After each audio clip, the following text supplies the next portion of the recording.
Hello, everybody. Thank you for joining.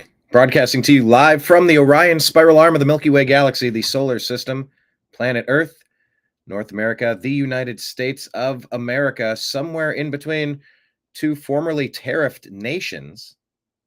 My name is Brian Engelman. Today is Thursday, April 24th, 2025, and this is the TNAM AM Show, a division of the Agree to Disagree show here on the new American media because the old American media has failed you.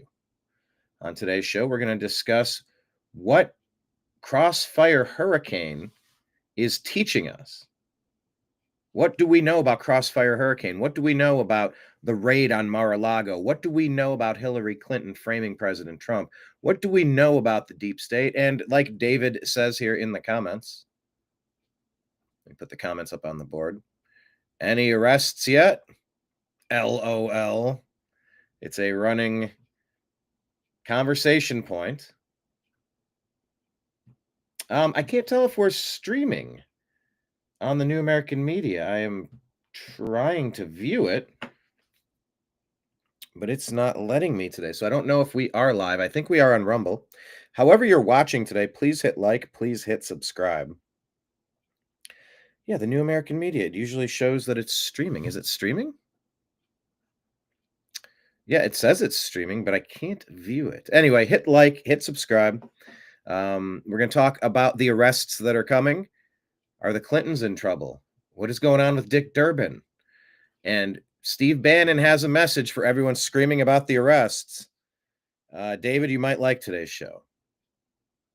That's a little tease. Yeah, it's not showing that I am streaming on Facebook. I would like to actually do that.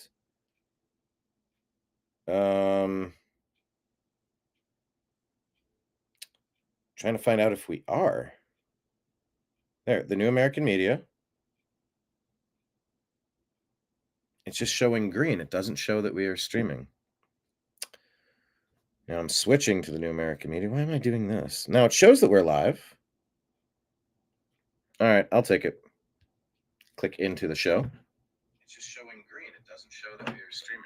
Perfect. This is what happens when you are your own producer.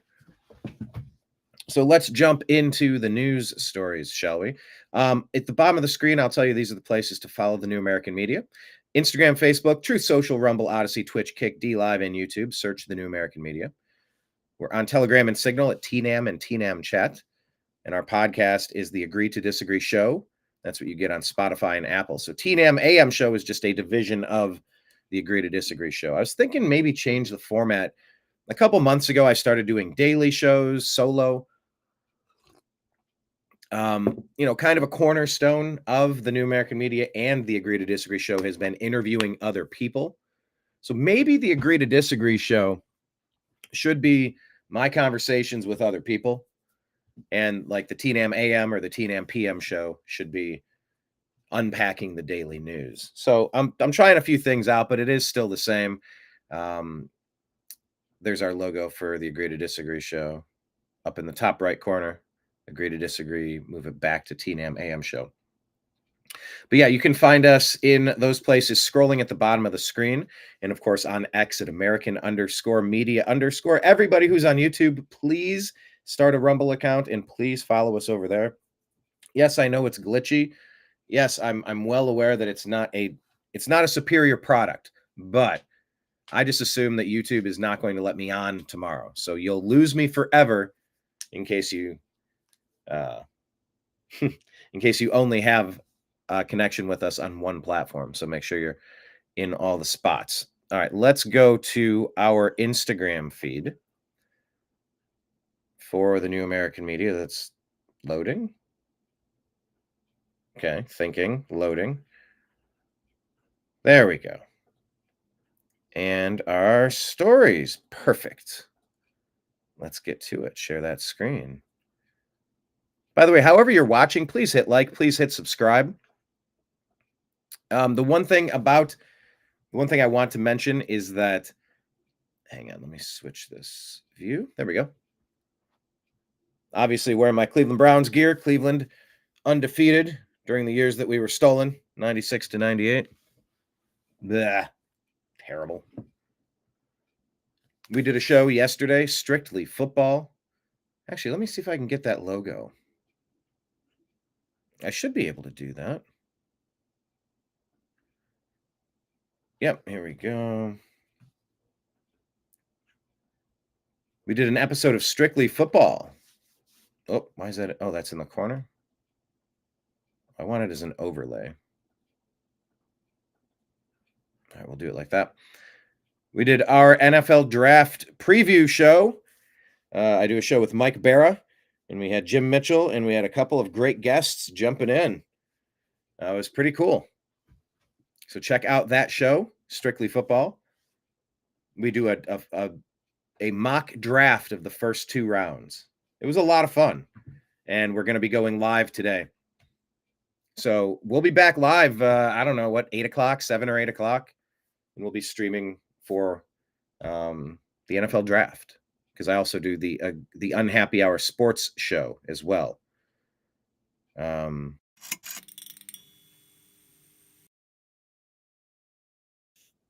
a whole lot of stuff that I do. David, who's your favorite team again? Did you say? What did you think of the show? Did you watched yesterday, right, David? I'm trying to think, because we did like two or three football shows now in the past week. So like we don't usually do that. And I know we saw you in there. I think you were asking about the Buffalo Bills, but I don't think you said that was your favorite team. I thought you said there was another one.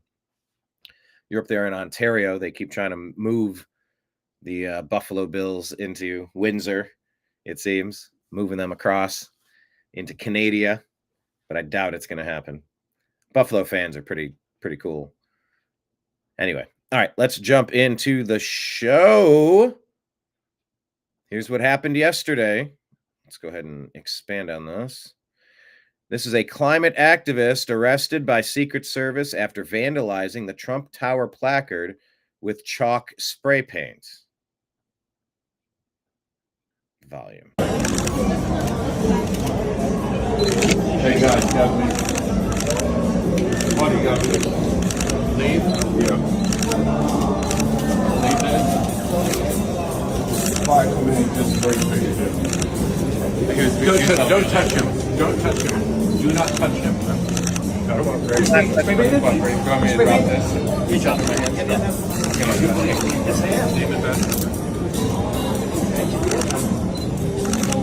You know, I cover these stories, but the problem is that it gives them the attention. What police force are you with? Lieutenant Judea, which police force are you with? This is your country. This is your country. Back out. This is our country. Everybody's got back out. This is our planet. This is our country. This is our planet. You cannot ruin it without comment. They are ruining the planet for profit. So every golf theater kid, play, get it.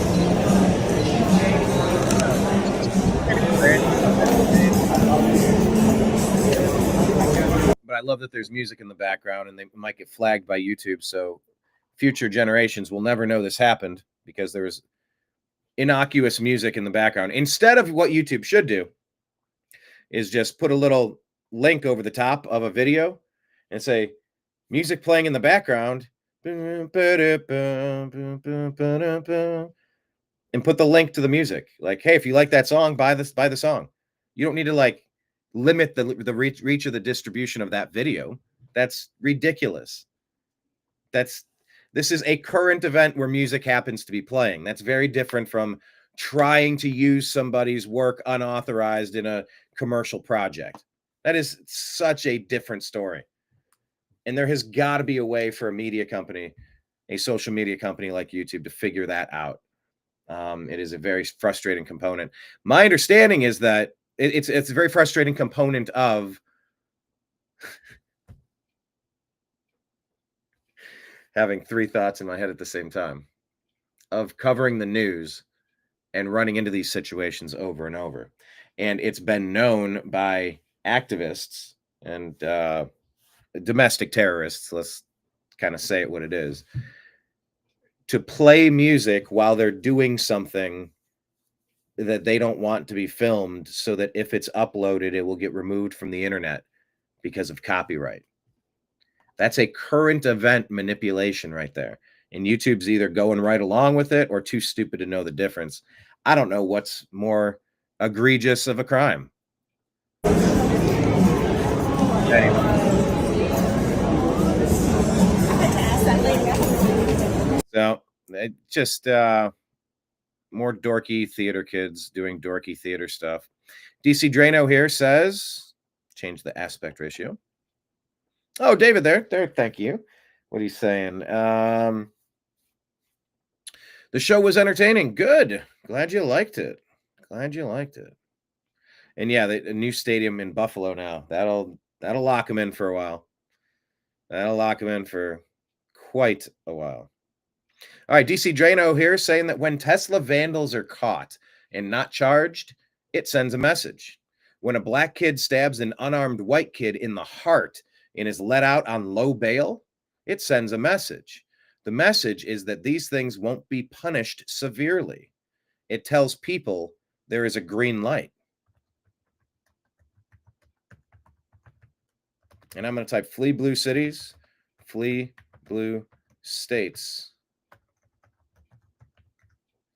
But what do you think about that? Is that giving people a green light, in your opinion? When it comes to DC Drano? Do you agree or disagree with DC Drano?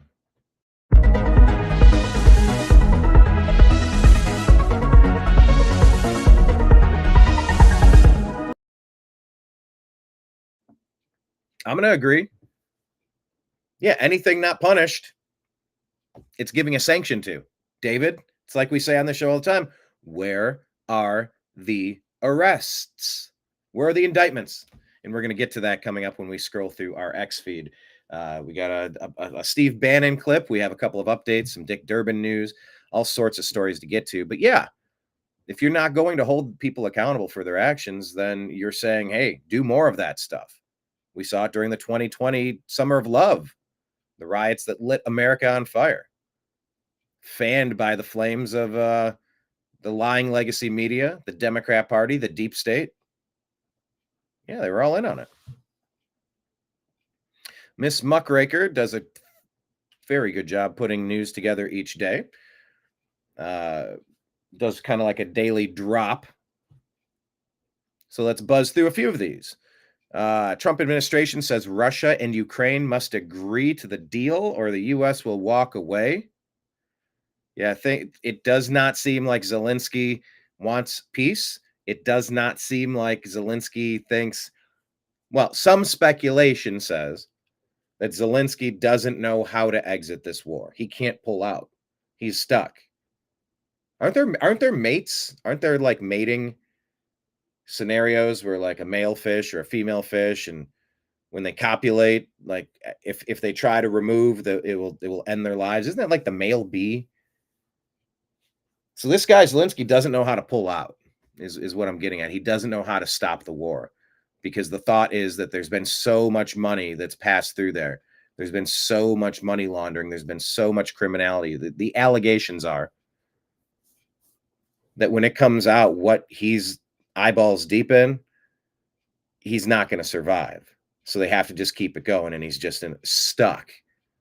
I don't know if that's the case or not, but it doesn't seem like Ukraine really wants to end this conflict. And maybe Russia doesn't want to end it either. You know, they're talking about Crimea. They're like, oh, the same Crimea that Obama gave them? Why are you making this a Trump thing? Like, stop. Zelensky, oh, well, if returning Crimea isn't part of it, then we're never going to stop the war. And it's like, yeah, your boy Obama did that.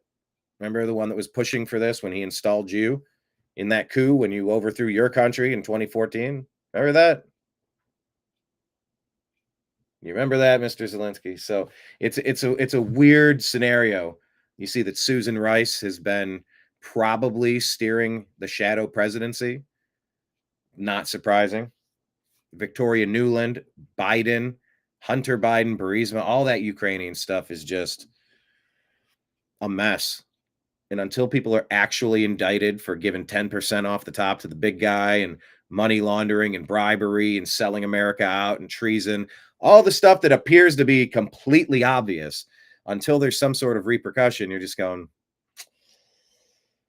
well, guess we're not fixing anything. And I guess that's giving a sanction. That's giving a green light for more of that activity. And America is truly doomed if we can't get on track for that. So we will see what happens with Russia, Ukraine. It kind of seems like the U.S. is going to be selling the arms now, and Europe is going to be paying for it this time. And they're just going to keep blowing each other up, and it's terrible. I hate it. Yeah, it's sad. Miss Muckraker also saying the World Economic Forum has initiated an internal investigation into its founder and former chairman, Klaus Schwab, for alleged financial and ethical misconduct. Yeah, he resigned abruptly, and it kind of makes you wonder why. But isn't it true that any of these people could be taken out this way in lawfare? Like President Trump? Like Bolsonaro?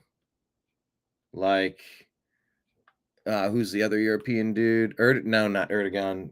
Erdogan.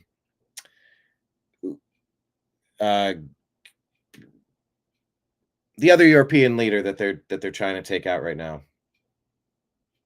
Drawing a blank on his name. We'll get back to it.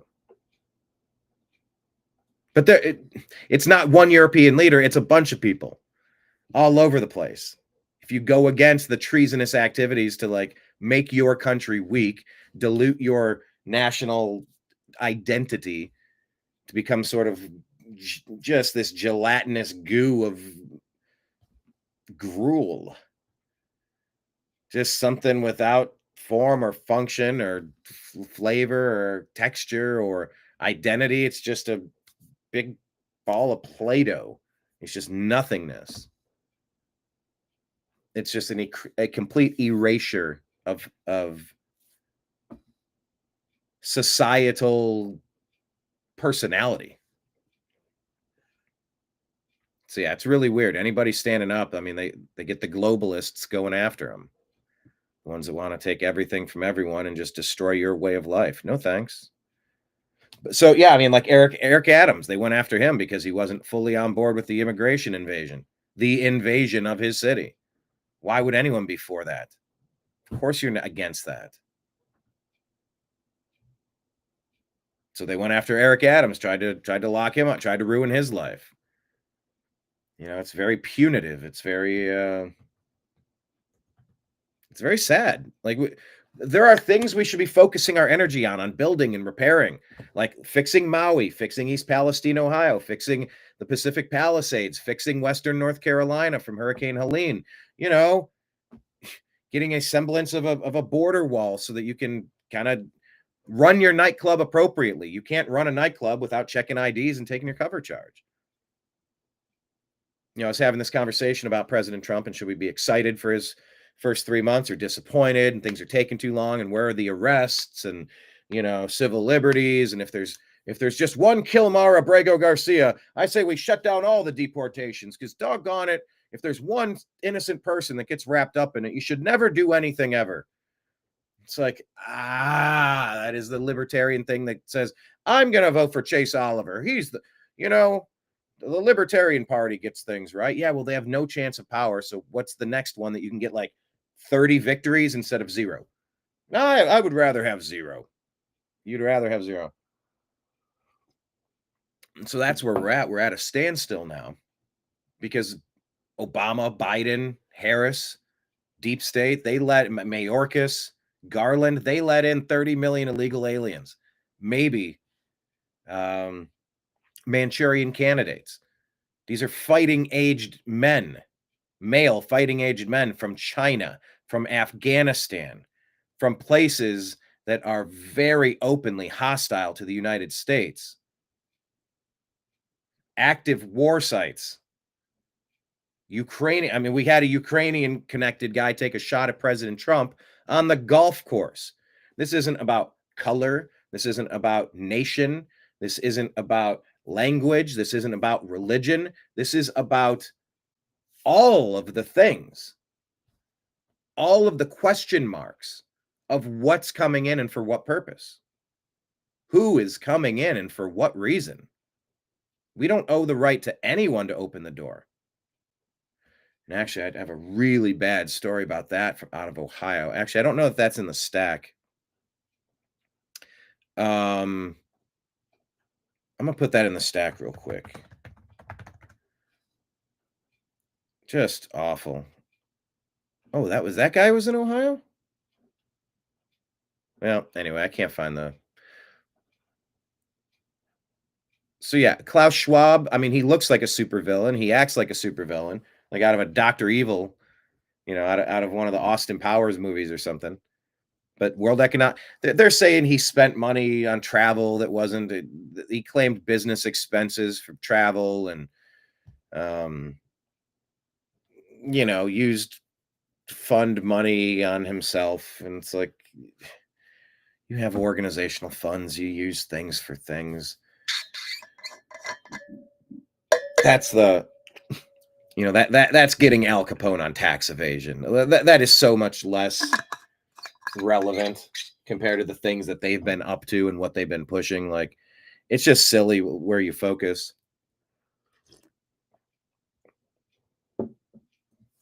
I could care less about a couple of expenditures. I mean, it's a private boys club. They're having a good old time, raising money, patting themselves on the back. I don't care what they're spending their personal money on. What do I care? What you should care about is the content of what they're cranking out and what Klaus Schwab has wanted. I want to make sure you owe nothing and you'll be happy. No. That's the opposite. Permanently putting your hand out, asking, please, can you help me? Can you give me something? That's no way to be. Yeah, they're all criminals, David. And yeah, the missing children, that's If you've ever wondered, should I get off of the fence? Should I form an opinion on this subject? Dig in. Or you could just trust us that it does not get worse than what we're exposing here. It does not get worse. It does not get worse than the stuff going on. But yeah, trust the plan. All right, so that's Klaus Schwab is under investigation. Miss Muckraker also says, everyone is on their own timeline for awakening, for learning more. If you realized everything in one day, you'd go crazy to the level of corruption. If you're triggered by something you see on the internet, that's because there is more there that you need to explore. Enlightenment isn't determined by your emotional opinion on a topic. It's determined by your ability to look at things from all angles and disregard the programming that's been fed to you since you came into this world. Lean on God for discernment. Lean on Him to open your eyes and heart to new understanding you struggle with, to the new understanding that you struggle with. Yeah, it is not for the faint of heart. These people are demonic. No way around it. This is not just, can't believe they want 17% taxes. I think 24% was the much better number. I can't believe they got the chocolate cake over the vanilla cake. Oh, it's almost unforgivable. They got Miller Lite. I thought they'd have IPAs here. Those are little decisions that are made that are like, oh, can't believe, we are kind of different. We're, geez, we do, we really do have a difference of opinion here. I really thought the other way would have been better. No, this is much different than that. This is like the worst of the worst. These people are not your people. These people are not people. So.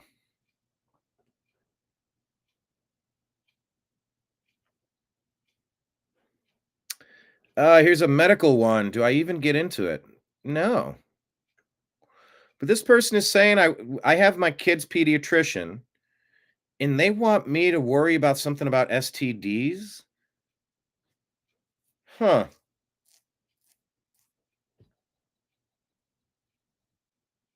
Yeah, I hate the new normal and I don't want it for me or my family. And there were rumors that that place was doing gender affirming care, which is the butchery of children. So, yeah, the healthcare system is a mess. Speaking of the V's, a Massachusetts lawmaker is expecting, Massachusetts lawmakers are expecting a bill to remove religious exemptions to school vaccine mandates. And that's batshit crazy. DEI programs are no longer existing in the military per a GAO report. Pete Hegseth has removed the racist, misandrist, divisive, illegal, discriminatory DEI programs from the military. Thank you. Nickelodeon star Amanda Bynes fans are worried about her after this photo comparing how she looked during her time at Nickelodeon compared to now was posted on the internet. Oh, Amanda Bynes. Oh. There was a man at the North Kansas City YMCA in Missouri reportedly entering the women's locker room and exposing himself to a 7-year-old girl and mother. When confronted by the mother, the man reportedly said, "Honey, I'm a woman." YMCA released a statement saying individuals are allowed to use the locker room or restroom that they identify with. Local police opened an investigation for indecent exposure. President, we need someone on this kind of stuff stat. These friggin' weirdos need deterrence, repercussions. Children and women deserve better. That's a good question to agree or disagree with.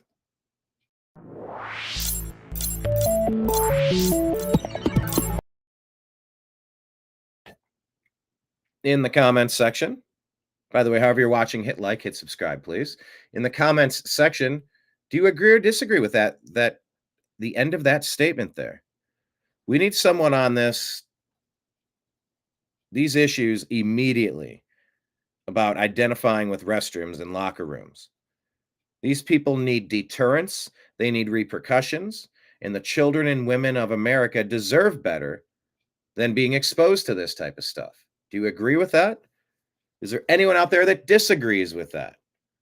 That no, this is exactly how things should be. Whatever you identify with, that should just go whip it out in front of a 9-year-old girl and a mother. That's totally my speed. That makes a lot of sense to me.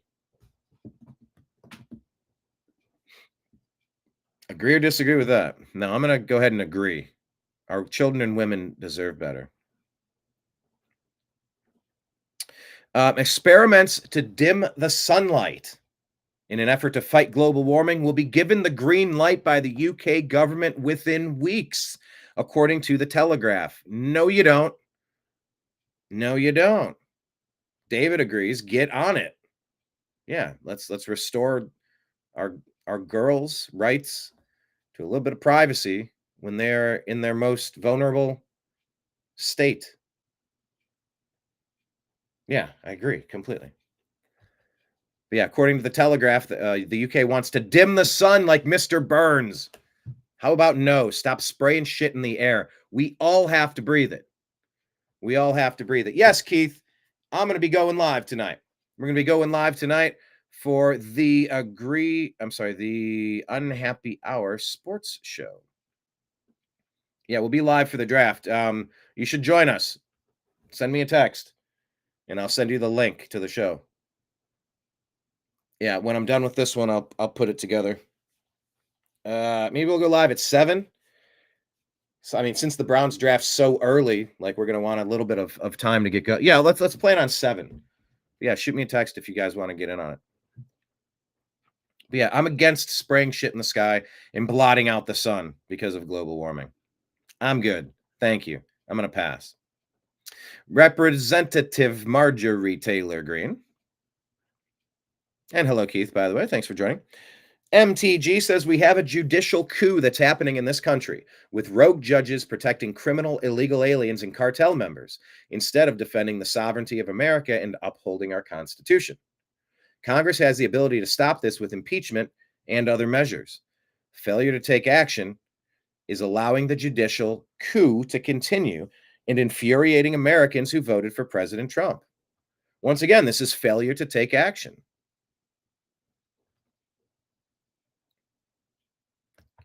Let's see. Remove corrupt, do air quote, judges button.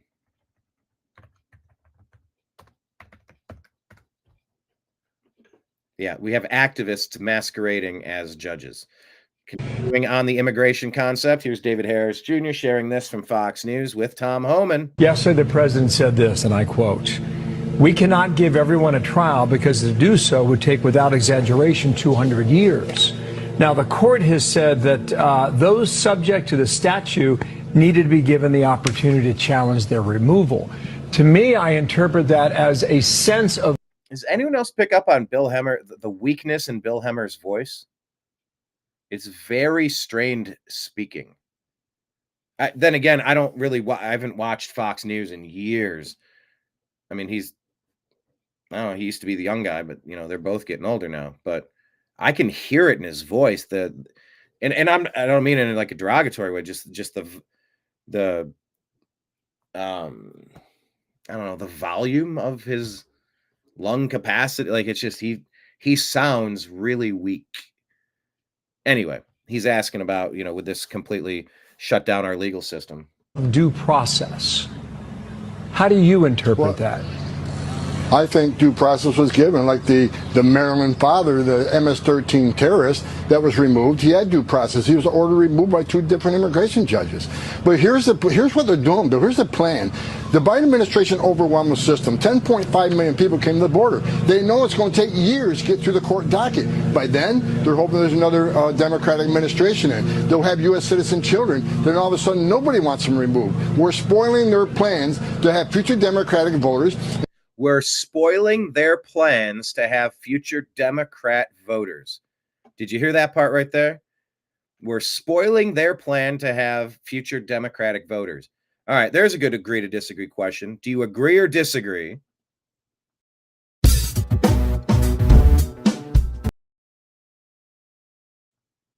Do you agree or disagree that this immigration, deportation, the border wall construction, the enforcement, and the removal of the illegal aliens is ruining the Democrats' voter plans? This was an effort to import future Democrat votes. And that's why they're big. I mean, they're big mad about everything, but that's what they're shrieking about now is that we caught them. We stopped them. We're not going to sell America to non-Americans. No, we're going to correct this. So do you agree or disagree? What's up, Bella's Chance? How does a judge get removed? Is impeachment the only avenue? I would love to take a deep dive on that. And if anyone knows who is the best, or run a search, like look around on Grok or just kind of, ask Grok. Who are some of the experts who discuss impeachment of judges? List their names and let's follow them. Let's share some videos of theirs. Because I don't know how that happens. If that's state by state, county by county, that's appointment, that's lifetime appointment. How do you get rid of a Supreme Court justice if they've been compromised? How do you prove that they've been compromised? Is that 2/3 of the Senate? Is that the House? Can the president do that? Like, there's so many angles to that question. I agree that it's a very important question because just like we're supposed to see arrests, we need to see removals. By the way, did you see that judge was permanently banned, permanently barred? That New Mexico judge that was living with an illegal alien gang member. I think that's in the stack. So let's just keep plowing through here. I got a lot of news to get to. Let's keep it going. Tom Homan, we're spoiling their plans to have future Democratic voters. I agree with that. Do you agree with that or disagree with that statement? That's what this border mess was all about. The colonization of America by non-Americans to get them hooked on free deep state Democrat money to get them to vote deep state Democrat forever. And then they'll sell this country out by producing the ballots that are delivered and counted as totally legitimate U.S. citizen votes to permanently take over this country. And so the rest of us are living in cuckoo land forever. That was their plan. I agree. I agree 100%. Yes, Keith agrees. I agree 100% with that. Democrat states hemorrhaged people. Democrat cities hemorrhaged people in 2019, 2020, 21, 2, 3, 4, 5 through all of the COVID craziness.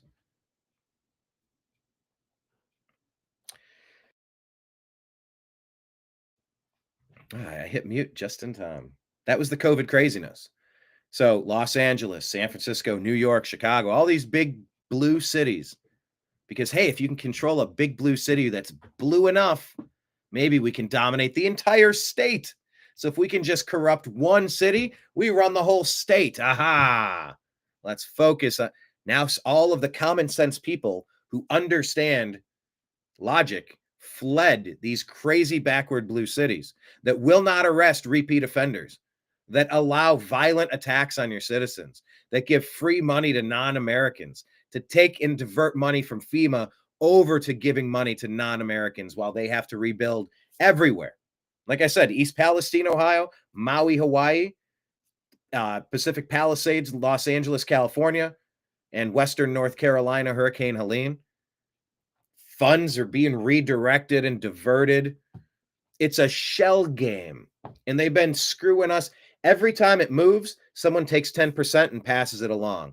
Everybody's in on it. That's why they hate Trump. Their gravy train is ended. That's why they haven't released Epstein yet, because they got these people in their back pocket. You've got judges. You've got politicians. You've got media members. You have sports and entertainment, Hollywood actors, actresses, musicians. You've got this whole group of people that you control as your puppets. That's why these names aren't coming out, because the deep state still controls them. And they get to run them out there as their spokespeople. You go, why does that person sound increasingly crazy? I don't know. Are they blackmailed? Are they bribed? Are they paid off? Are they threatened? Why do they sound so crazy? But the deep blue cities hemorrhaged people. Oh, by the way, I got to show you countervailing views on healthcare and elections. Go to cdc.gov, who.int, and cisa.gov/rumor control. So you can have countervailing views on all the things we're discussing here, because we're adults and we have adult conversations. Yeah, their money laundering funnel is over, Pied Piper. David says no illegals, no votes. You agree they have no voter base anymore. Pied Piper agrees. It's time to arrest these judges now. Right. And so the cities that hemorrhaged all of the people like me that fled Los Angeles, fewer ballots that could be counted, regardless of how they're created and how they get to being counted. Wink. Oh, what do? We got to flood the country. We got to get all these people hooked to government programs so they vote Democrat forever. They'll never be a MAGA member again. Republican Party, they've been in on it with the Democrats. I don't really care about them. They could be shattered to 1,000 pieces. I don't care. The MAGA Party is the one that's like, all right, hold on. We're taking back the Panama Canal.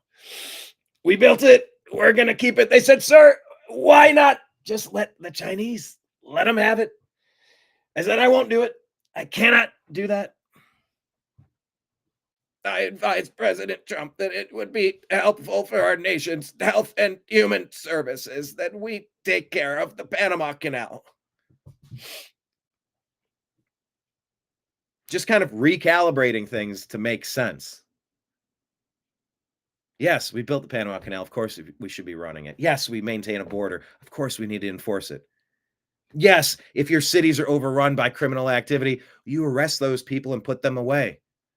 If they're nonviolent, maybe you give them a second chance. maybe you commute part of the sentence and go, hey, if you're on good behavior, we don't want you in here. We'd rather have you productive out there. We'll take a year off your penalty.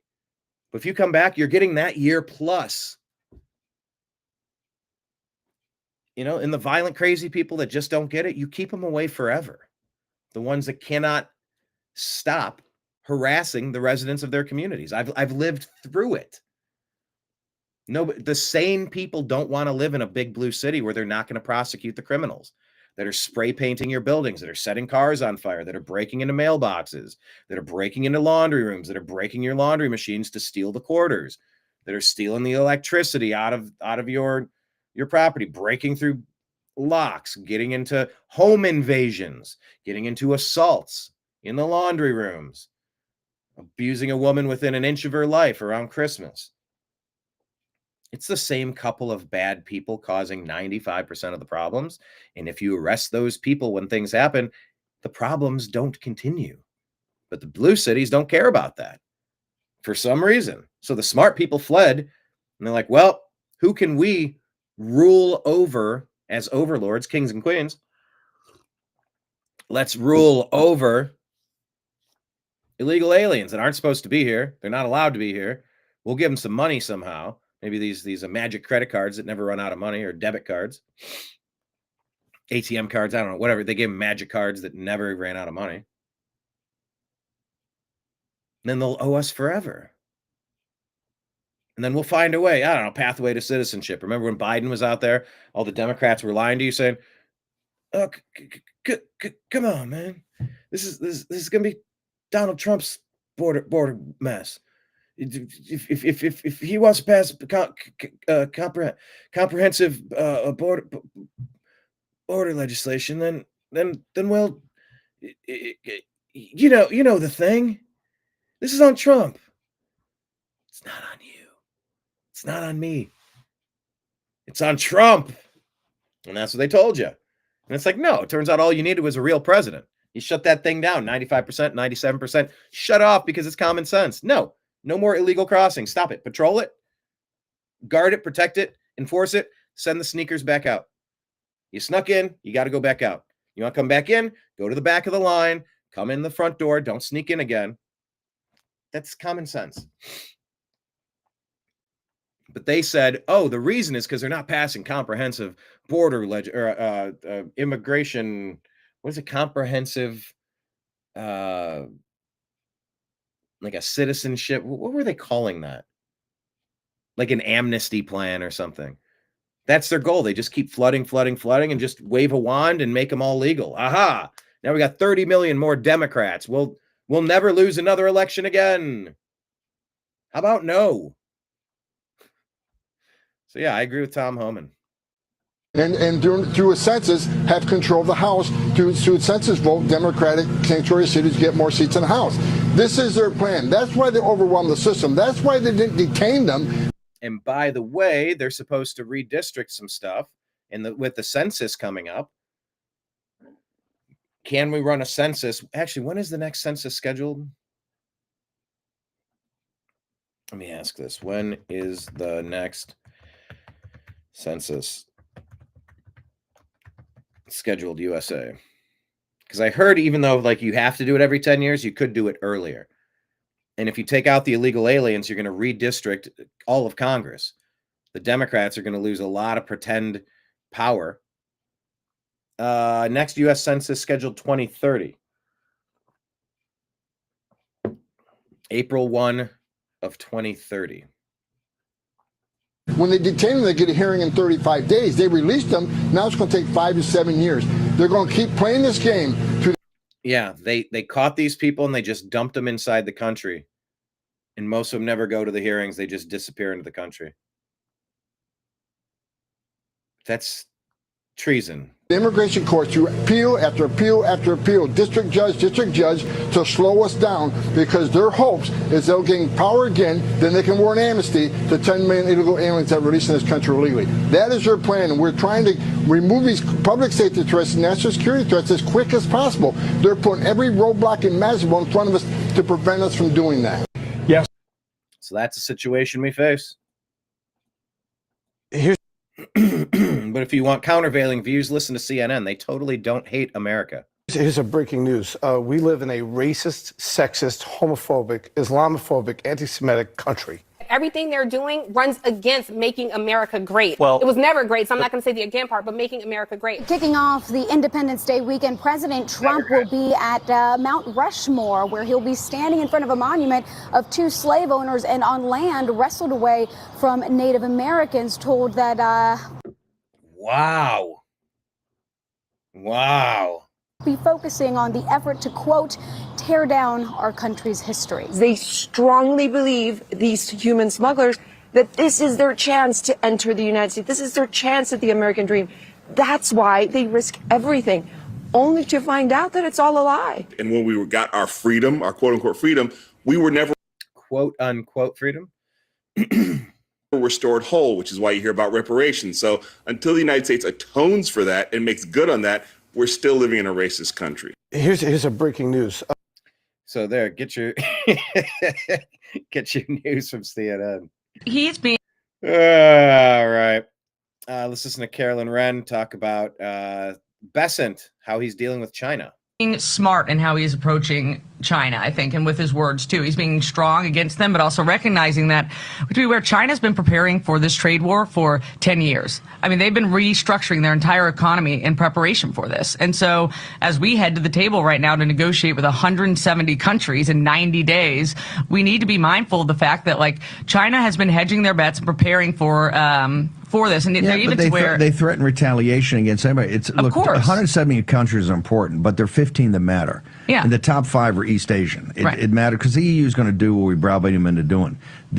Finally, you got Japan, Korea, Taiwan, Vietnam, India. Those big 5 right there. Right. I could throw in Thailand and others, but those big 5 will set the East Asian powerhouses, the tigers, right? Will set the tone, and China knows what's happening. Right. They understand these deals have that the center of gravity is with the United States of America in a free trading system, not a mercantilist trading system. Right. I should say a fair trading system, because there is no free trade. Right. But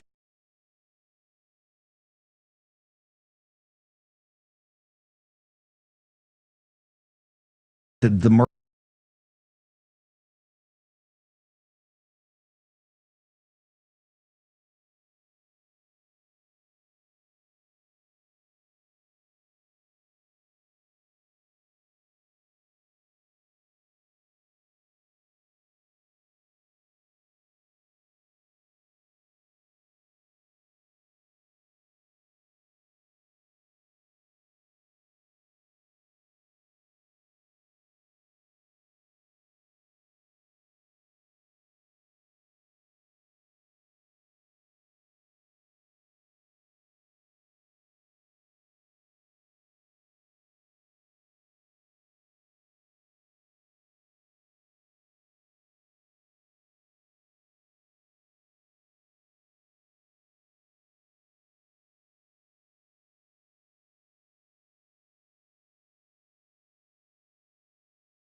mercantilist systems of the Chinese Communist Party is over. Right.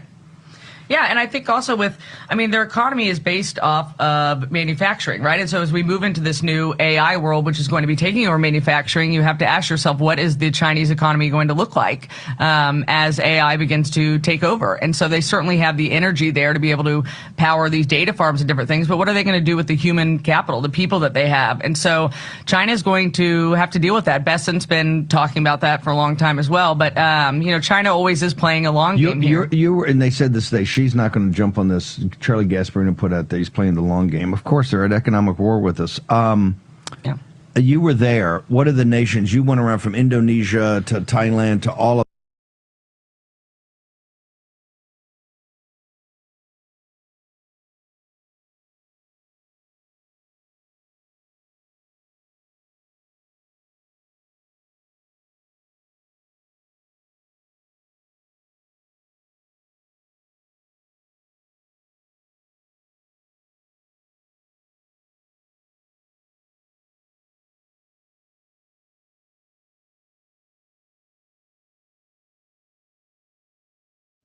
Oh, geez. How long was I muted?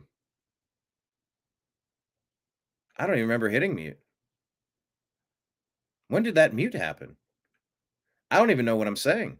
I don't know what you've missed. What was the last thing you heard me say? That's weird. I didn't hit mute. Maybe I did. I don't think so. Because you just told me that, right? All right. Well, if I hit mute, it was incidental. Let's get back to the video clip, and I'll just hit reset. Of it. What were that when you were there with sovereign wealth funds and the business community? What are they saying? They're saying that they hate China. China is a terrible partner. They don't want to deal with them. They want to do more business with the United States. They are desperate to. But they also have the reality of China being their neighbor, and that the majority of their exports, are between the U.S. and China. And China is going all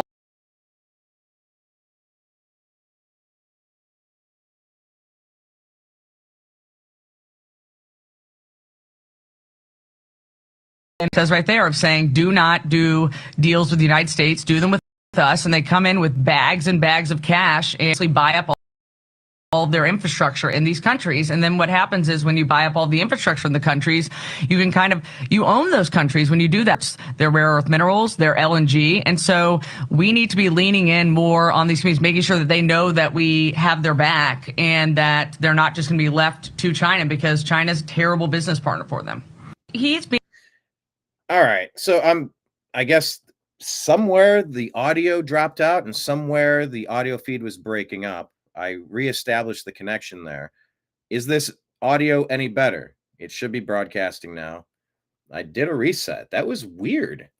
I don't really understand where the audio feed was breaking up. I reestablished the connection there. Okay. It seems like it's broadcasting fine. It should be broadcasting now.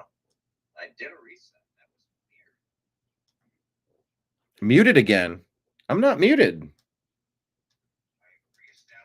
All right. I'm not muted right now. I'm listening to me where I'm not muted. I think the problem might be on your end. Muted again. Okay. Muted. So it is streaming and I'm listening to it. All right. I'm not muted right now. Okay. Sound is back on. I don't know what's happening. Maybe hit refresh on your side, David, because I actually did on my side. So it is streaming, and I am listening to it. All right. Anyway, this lady's just saying China is a bad business partner, and then they hook you into debt, and then they take over all of your materials, your rare earth minerals, your mining. They just seize all of the valuable stuff in your area. They're acting like parasites. They're deceptively getting their claws into you so they can devour you like a parasite. And that it is an economic war, and it's about time that we defended America. All right, good. Bella's chance of saying better. I don't know what was happening there, and I don't know where that mute button came in, guys, because I don't think I hit mute. I didn't. That sneeze I did with the mute was a long time before, and I unmuted it right after. So anyway, thanks for letting me know. I really do. I don't know if you could see my setup, but I got lights, monitor. I got chat overlay. I have my dashboard. I have all of the channels at the top here. I have my configuration. I'm juggling chainsaws, I got a lot going on. But I do continuously check in with the chat. I can't get to everything, and I never could. But I try to get to a lot of things. But yeah, I do notice when you guys tell me there's a problem with the audio, and I appreciate it every time. Yeah, we should still be streaming on all of the channels. Hit like, hit subscribe. Seems to be working now. That's good. All right. Anyway, this lady just said, don't trust China. And that Scott Bessent's doing a good job. Let him cook. Democrat consultants, switch the screen here. Democrat consultants panic over lawmakers who are defending the accused MS-13 member. Quote, we need to step back.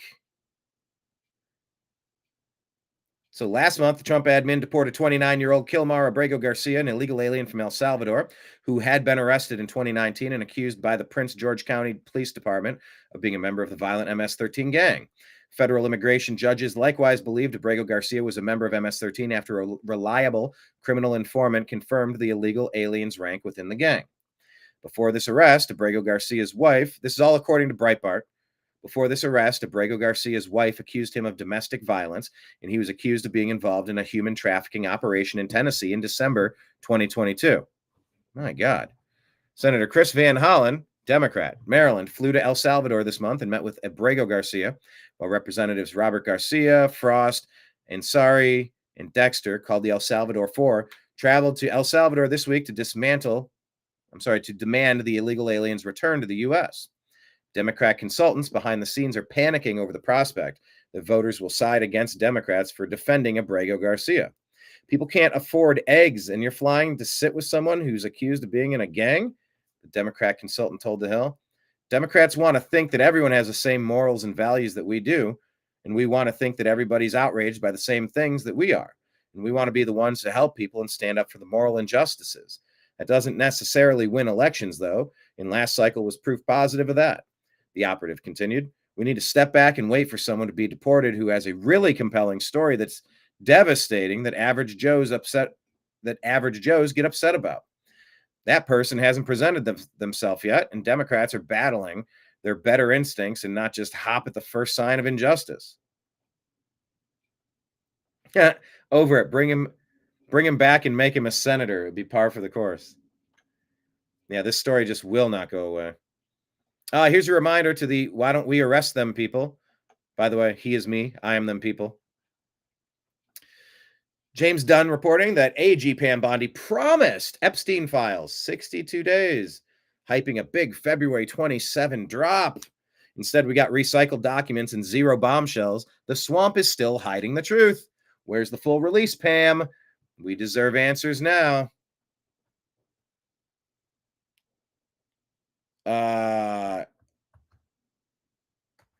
Give us the Epstein files now button. Just give us the files. What are we doing? Here's the judge I was telling you about. Just in, according to Asher Press, former Judge Joel Cano, known for his far-left courtroom rulings in the New Mexico court system, has received a lifetime ban from the bench following the arrest of a dangerous gang member that he was harboring in his home. How interesting is that? Let me look up Joel Cano. Make sure this is a legitimate story being reported. I'm looking for a source. Wow. He's hanging with his homies. Here you go. Look at that. The judge and his homies. Wow. Proud Elephant reporting this, but let's get a site that I'm familiar with. He resigned days after ICE HSI raided his house in Las Cruces. Full story coming. Colin Rugg.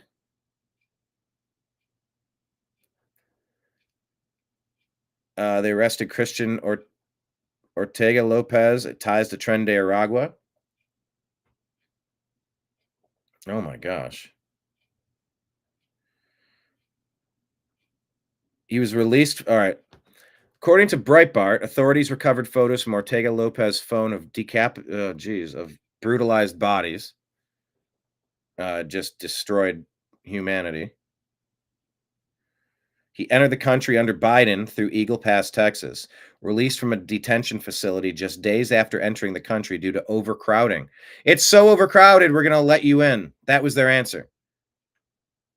He soon met the judge's wife, Nancy Cano, and started doing construction work. Cano then invited the illegal to live at their house. Judge Cano seen in multiple photos and videos with the alleged gang member, including one where the illegal is handing him a gun. Oh my God. We have a system where Democrats are more loyal to foreign terrorists than they are to American citizens. All right, here we go. New York Post, I can at least report. What is this one? He's banned by the New Mexico Supreme Court after this guy was arrested in his home. Because he knew. Okay, well, I'm reporting that the New York Post is reporting it. There we go. I just wanted to double check that story because I've seen some stuff from Asher Press. I'm not familiar with them though. I've shared their stuff a few times, but when it's a site I can't quote, I just kind of remember it. I remember it, and I just until I can remember it, I'll just do a little extra research most of the time because I don't want to misreport a story, and I have. I'm sure I have, but I'm never trying to get anything wrong. And if I ever have a story wrong, tell me. That Abrego Garcia has been, he's twice adjudicated, but the guy that accused him, shady and kicked off the force, and he was accused of something but never fully convicted of it. So just an accusation shouldn't, or like, how do we handle it? We're having the conversation right now. Anyway, that's this judge here. Let's go back to sharing this tab. At the beginning, she's like, what's on your mind? Or do you love me too? Or what are you thinking about? Or something. Let's let it play. What are you thinking about? So during the Las Vegas... Hang on. Let me see if I can just go back and start it from scratch. If I can do that, that'd be helpful. Here we go. What are you thinking about? So during the Las Vegas shooting, Stephen Paddock supposedly expended over 3,000 rounds of ammunition over the course of 10 minutes from 27 AR-15s, each equipped with bump stocks. But that would have required him to drop a gun for another after each 30-round mag was empty and then reload each of the 27 ARs at least 4 times over. That's even despite the fact videos from survivors show a non-stop stream of bullets at a fire rate much higher than that of a bump stock AR-15 and resembling more of a fire rate similar to that of an M240 light machine gun. And investigative photos of Paddock's hotel room where he shot from only show 50 spent shells. And what about once when the FBI took over the investigation, Paddock's house somehow burnt down and destroyed all the evidence, and years later America's mass shooting is still ruled to have no motive. And even after Paddock's brother went on air claiming nothing made sense, the following day he was arrested for possessing several hundred terabytes of child porn on a 20-year-old computer running on Windows 95. It all doesn't make any sense. And this is according to the FBI? Nothing. Nothing. What are you thinking about? So during the Las Vegas... I mean, sums it up nicely. Man. This comment, hell, that ain't nothing. They also blew up 3 towers, shot a missile into the side of the Pentagon while killing over 3,000 of their own citizens. Oh my God, what is going on, people? Where are we at? Where are we living? What is happening? What even is this? Oh, Nicholas Terza, did you see this? Oh my gosh.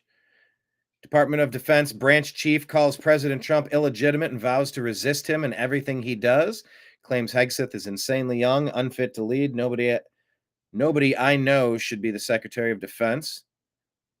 He's calling the president illegitimate, and he's resisting everything he does. Same guy who tried to overthrow an election is just like truly setting us down a path of dictatorship. He's illegitimate. He's terribly immoral, breaking every norm. We're gonna resist him. Everything he does. James O'Keefe here in Arlington, Virginia, in front of the Pentagon. The branch chief inside the Pentagon saying on hidden camera he's going to resist against Trump and Hegseth. Now, since President Trump was elected and assigned Pete Hegseth as Secretary of Defense, the DoD has faced a number of leaks in the past few months from employees inside the Pentagon. There's some type of deep state forces that want to make sure you don't stay there. They've come after me from day one, just like they've come after President Trump. I mean, I've gotten a fraction of what President Trump got in that first term. The Secretary of Defense, Pete Hegseth, has been going on media interviews expressing that there are people within the Pentagon who want to resist the president and hurt his policies. I know exactly why I'm here, to rip out the insidious ideologies and not compromise and not back down, to reestablish standards and accountability. Nicholas Terza, a branch chief within the DoD, expressed dissatisfaction with his new boss, Secretary of Defense Pete Hegseth, claiming he is too young for the job. So I'm assuming that your boss isn't Pete Hegseth then. Ultimately, he is my boss. Okay. But this is insane. I actually know Pete Hegseth. You do? Like personally? But this is so crazy. Like, that's not a good reflection on me. That's a bad reflection on Trump. Like, nobody I know should be the Secretary of Defense. I don't really understand that, but they're still revealing themselves. Got to find him. Got to root him out. It's the guy that's not working for you. He's working against you. So check out that whole video from James O'Keefe. I guess this is just, this is so powerful. It's such an important message. It is here twice, but it's condensed to just what Homan had to say. We should hear this twice because we got to kind of get our resolve as a nation. We've watched Canada get overthrown, Europe get overthrown. It's just this, the Obama doctrine. We don't have a nation if we let this happen. Here's what they're doing. So we need to unite against what their plan is. Here's the plan. The Biden administration overwhelmed the system. 10.5 million people came to the border. They know it's going to take years to get through the court docket. By then, they're hoping there's another Democratic administration in. They'll have U.S. citizen children. Then all of a sudden, nobody wants them removed. We're spoiling their plans to have future Democratic voters and through a census, have control of the House. Through a census vote, Democratic sanctuary cities get more seats in the House.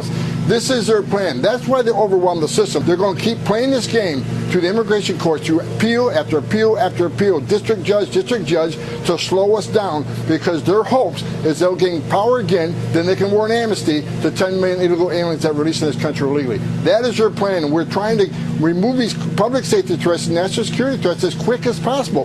They're putting every roadblock imaginable in front of us to prevent us from doing that. Here's what they're doing, though. Here's the plan. The Biden administration Yep. It's time to resist the Obama doctrine of what they have planned, people. It is time. Let's go to our profile, and we will share this with you. Yeah, glad the audio is working again. Please hit like, hit subscribe, share the show with your friends. Drop a comment if you're watching in the shadows. Type your name or your initials and where you're watching from. We'd love to know. So yeah, that's the article we shared. I'll go like that. I'll be small down here at the bottom while I share our X feed. Democrat Judge Joel Cano banned by New Mexico Supreme Court. Yep. Suddenly resigns after ICE arrests the TDA member in his home with his homies. What in the world? Here, let's listen to when you're giving a sanction to criminality. Insurrection Barbie pointing out $20,000 worth of damage. Let's listen. So diversion is accountability. Diversion is accountability? No, I don't think so. I think accountability is accountability. The case was submitted to us by the police. We did not decline it. We looked at the case. What we really wanted was for the victims in that case to get restitution and for this person to be held accountable. We are accomplishing both of those by requiring him to go through a diversion program and to pay restitution to all 6 victims. What happened to those victims of those Teslas should not have happened. And just like any other property offense, which is one of the lowest level offenses that we have, we seek to hold people accountable in a way that will be consistent with public safety. And diversion is a proven way of doing that. So diversion is accountability. The case was submitted to us by the police. We did not decline it. We looked at the case. What we really wanted was for the victims in that case to get restitution and for this person to be held accountable. Look, we are accomplishing both of those by minimum. requiring him to go through a diversion program and to pay restitution to all 6 victims. I mean, restitution, does he have 20 grand to drop? What happened to those victims of those Teslas should not have happened. Insurrection Barbie saying she all but said, I agree with his politics, so I don't feel the need to punish this person. Soros funded. And just like any other property offense, which is one of the lowest level offenses that we have, we seek to hold people accountable in a way that will be consistent. I'm trying to parse her language here. With public safety. And diversion is a proven way of doing that. Well, my follow-up question would be, would diversion be jail time put on hold in case you ever do this again? And if you do, then it's added to your crime. As an extra incentive, don't mess up ever again. If that's not a part of it, I can't agree with it. Otherwise, hey, I mean, yeah, you start with making things real. You start with putting things on people's permanent records because they did do it. But, yeah. That Minneapolis person just getting away with it. Not entirely certain that's a good message to send. It almost seems like you're saying it's okay to do it. Don't worry about it. Oh, and by the way, just start a Give, Send, Go, and somebody will drop you 20 grand anonymous. Wink. U.S. Aid. Wink, wink. Tides Foundation. Wink. Act Blue. Wink. Not as if I'm accusing any of those groups of doing that specifically. I'm saying that maybe just start a Give, Send, Go, and someone will drop 20K in your pocket. And guess what? We're never going to let anything bad happen to our foot soldiers. You did exactly as we asked. Thank you, dear foot soldier. By the way, maybe we should give you a bonus, foot soldier, for going through the hassle. By the way, maybe the Seth Rich guy over here, maybe we got a couple other people that maybe you could help us in another way. You know, we'll keep you out of jail, but you got to help us another way. Isn't that what the Democrat Party could be doing everywhere? With all of the people that have flooded into the country? You know, we could throw you in a cage unless you do this other stuff for us. And that's why it's so dangerous to, you know, they're working with the cartels. They got coyotes moving them into the country. So what? Like, they're just trying to find a better life. These people are perpetually now property of the gangs, working for a foreign power that could easily try to subvert and overthrow this nation, county by county, city by city, apartment complex by apartment complex, state by state, whatever you want to call it. Yeah, these people are all compromised. When Biden's getting all that money from Burisma, the energy company in Ukraine, it's like, oh, there's the kickback. You can't actually just hand them a check for $4 million. You got to, here's $175,000 a month for X amount of while until you, whatever the exact numbers are. It's all about power and control. That's why this story is getting very interesting here. There's a lot of smoke to it. Let's see what happens. This is Patriots Are in Control, says Dick Durbin refused to subpoena Jeffrey Epstein's flight logs and then lied about it. Now he announces he won't be running for re-election just before the Epstein files are supposed to be released. Is he getting ahead of something? Here's Senator Durbin lying about the Epstein flight logs, according to Fox. Durbin, can I ask you a quick question? Why won't you subpoena Jeffrey Epstein's flight logs? So who are you? Hillary Vaughn with Fox. With Fox, of course. I don't know anything about his flight logs. But why won't you subpoena them? Why don't you want to know? I don't know the issue. I know who Epstein was, but I certainly don't know anything about the issue. Well, he was charged with sex trafficking, so why don't you want to know who was utilizing his private plane? Never been raised by anyone. Well, Senator Blackburn has wanted to subpoena them. And did he say that issue's never been raised by anyone? Oh my gosh. I do remember this video. I remember this. Yeah, we had to have. Wow, this was 15 months ago? His private plane. Never been raised by anyone. Well, Senator Blackburn has wanted to subpoena them, and there hasn't been a vote in your committee. Said a word to me, not a word. But aren't you curious, like, what high-profile or powerful people might be closeted predators and pedophiles? Doesn't that concern you? Of course. So why won't you subpoena them if you can? It's the first time anyone has raised it. Thank you, Fox. So are you curious about it? Will you do it? Chairman Durbin, can I ask? Dick Durbin not running. Huh. Go figure. So keep your eyes peeled on that. You know, question mark, question mark, question mark. Let's watch this little preview of, well, here, let's just play.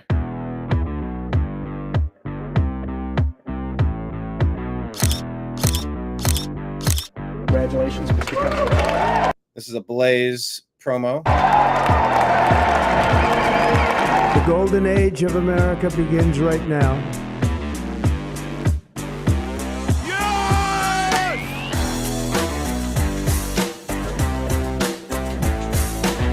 You know what? Let me pause this because there's so much going on.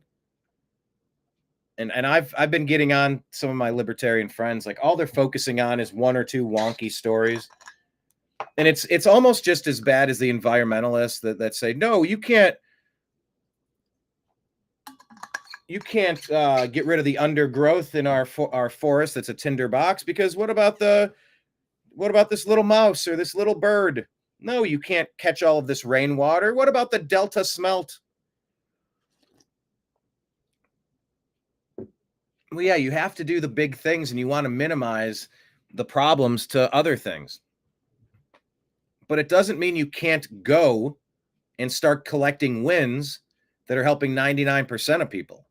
So let's go through this list real quick, because I've seen different lists going around about the president's accomplishments with MAGA in the first 100 days, because it's like we're all pretty much only complaining, or mostly complaining, that they haven't released the JFK files. They haven't released the Epstein files. They haven't told us about Seth Rich. They didn't tell us about 9/11. They didn't tell us about Ruby Ridge. They didn't tell us about Waco.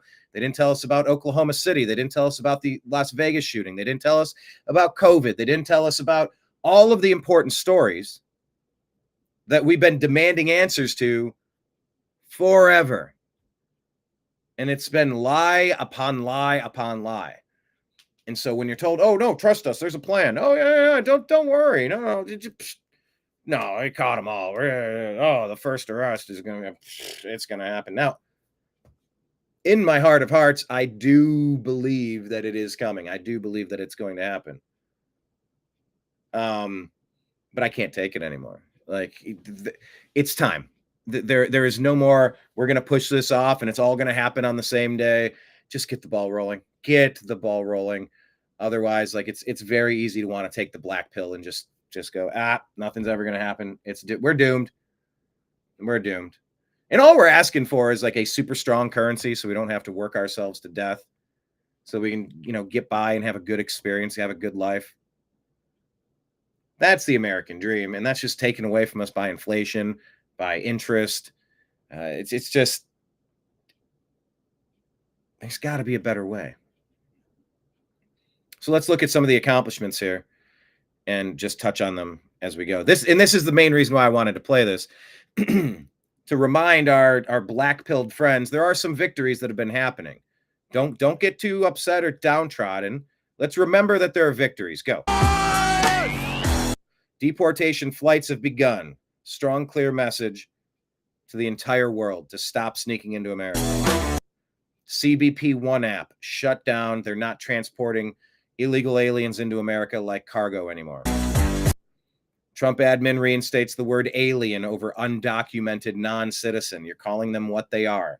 There's someone that snuck into the back door of your nightclub, and they have to go out and wait in line, show ID, pay the cover charge if they want to come back in. That's for the good of everybody. Trump signed the Lake and Riley Act into law to go after the people that snuck into this country and had the audacity, as a criminal being inside of here, being a monster to our citizens. Those people should be punished as strongly as possible. Don't you come into this place and mess with our people. We are going to protect our people inside of our house. Yeah, you make a clear example out of anybody that's going to come into our house, sneak into our place and mess around. We'll find out. The Alien Enemies Act. We've identified the groups that are behind these processes to invade this nation and put sleeper cells strategically placed all across this great land full of military-aged men who snuck into this country because of the Obama doctrine of colonization executed by Mayorkas, Garland, border czar Kamala Harris, Joseph Biden. CBP awards the first border wall contract of President Trump's second term, building the wall to secure this border of ours. Mexico's sent troop deployments to the border. Canada strengthening their border security. We're allowed to actually do our job, which is go out and enforce the law. Cartels have been designated as foreign terrorist organizations, specially designated global terrorists. Troops have been deployed to Guantanamo Bay, have increased to roughly 1,000. Well, I guess they're ramping up. ICE has nabbed child offenders, 530 plus illegal aliens caught in a single day. If you're a monster that's preying on a child, life is too good for you. As harshly as these people can be punished, punish them. Illegal crossings at the U.S.-Mexico border down 94% from last year. This is the Trump effect in action. Those are the words from the New York Times. Trump makes two sexes official policy and scraps DEI policy. Ends DEI programs reflecting push for a profound cultural shift. Protecting children from chemical and surgical mutilation. Eradicating anti-Christian bias. $500 billion investment in AI infrastructure. U.S. manufacturing investments, $27 billion from Eli Lilly. UAE committing $1.4 trillion in U.S. investments. These are bringing jobs. These are bringing infrastructure. This is bringing money, prosperity to the country. GMACGM, $20 billion invested into U.S. maritime. Even 20-year-olds can't keep up with President Trump and his rigorous schedule. His administration will ramp up drilling of oil and gas on U.S. soil. Drill, baby, drill. Trump pulled the U.S. Yeah, we have energy. Let's use it. out of the Paris Climate Accords, the World Health Organization. Eliminating the Federal Department of Education. New Department of Government Efficiency, or DOGE for short. DOGE has been incredible. We should be regularly having audits on America and American spending. $10 million worth of USAID-funded meals, which went to an al-Qaeda-linked terrorist group. This is all fraud. We're going to win so much, you may even get tired of winning. And you'll say, please, please, it's too much winning. And we are just getting started. So Glenn Beck's doing a first 100 days exclusive. President Trump, that should be good. I would watch that. But yeah, that was the main reason I wanted to do that, not because I work for the Blaze, although I could envision potentially. Mainly because there was that compilation clip of all of the good things that are happening. Because all we do is, sometimes it feels like all we do is sit around and bitch that more isn't happening. But there are a lot of wins to take away. Oh, this is just funny. You don't need to watch it, but it's professional hide-and-seekers versus a highly trained FBI. Yeah, you know what? This is the most hardcore hide-and-seek. Players will each perform the best hide-and-seek maneuvers because their opponents are well-trained FBI. They are also equipped with thermal imaging sensors, tactical drones, and other sophisticated equipment. If you can evade the search of this elite team and stay out of sight for an hour, players will win $50,000 in prize money. Player number 1, Mike. He hired a Hollywood special effects artist to make him look like a rock with movie-quality makeup. His plan is to bury his entire body in the ground. This slope of red dirt was perfect for his face. As he lay down on the slope, Mike asked his assistant to help him bury his body. And then, finally, he sprinkled in a few dead leaves and a few grasses. He blended in perfectly with his surroundings. He just needs to control his breathing. How would you rate Mike's camouflage? Player number 2, Jack. He's building a floating beaver lodge. I find this pretty interesting. Building a floating beaver. What is this? He's building a floating beaver lodge. He has created a perfect imitation of a beaver den and made a special urine mixture to blind the canine's palate. In addition, he made a periscope to watch the FBI. He's really thought this through. Then Jack put on a wetsuit into a floating bush and swam out into the middle of the swamp. From a distance, he looks very well camouflaged. The interior is actually quite spacious. It's just very uncomfortable in the water. Player number 3, Jimmy, has built a matchbox. He believes that the most dangerous place is the safest place. All it had to do was to be placed against the house. The hunters would never have guessed. There's a different kind of player in this game. This seemingly simple wooden box has a hidden secret. When you lift it up, you need to look down to find him. Hiding time is almost over. The FBI team is ready to go. Who will survive the hour-long search? This is the... Anyway, I just found that very interesting. I don't know how that plays out, but That looks interesting. How well, we're watching Kristi Noem's purse being stolen, so that now they have access to her cell phone and stole some money and her badges and stuff, and that they said it was a professional job. How vulnerable are people, and how good are the guys at catching people? It's an interesting thought. This is a not interesting thought. I hate to report this to you. Yeah, it's hide and seek. Is hide and seek a sport? Kenneth, how are you? And you may ask yourself, as the days go by. Amuse here is reporting the Metcalf family. They just buried their teenage son, but that was just the start of their nightmare. Austin's twin brother held him in his arms as he drew his last breath, but now black activists are making credible death threats against him. His father lost his job, and both of his parents' homes have been swatted repeatedly. That's terrible.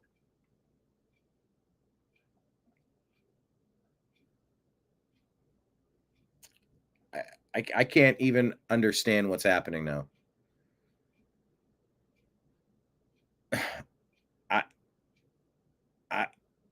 I'm going to leave that one alone.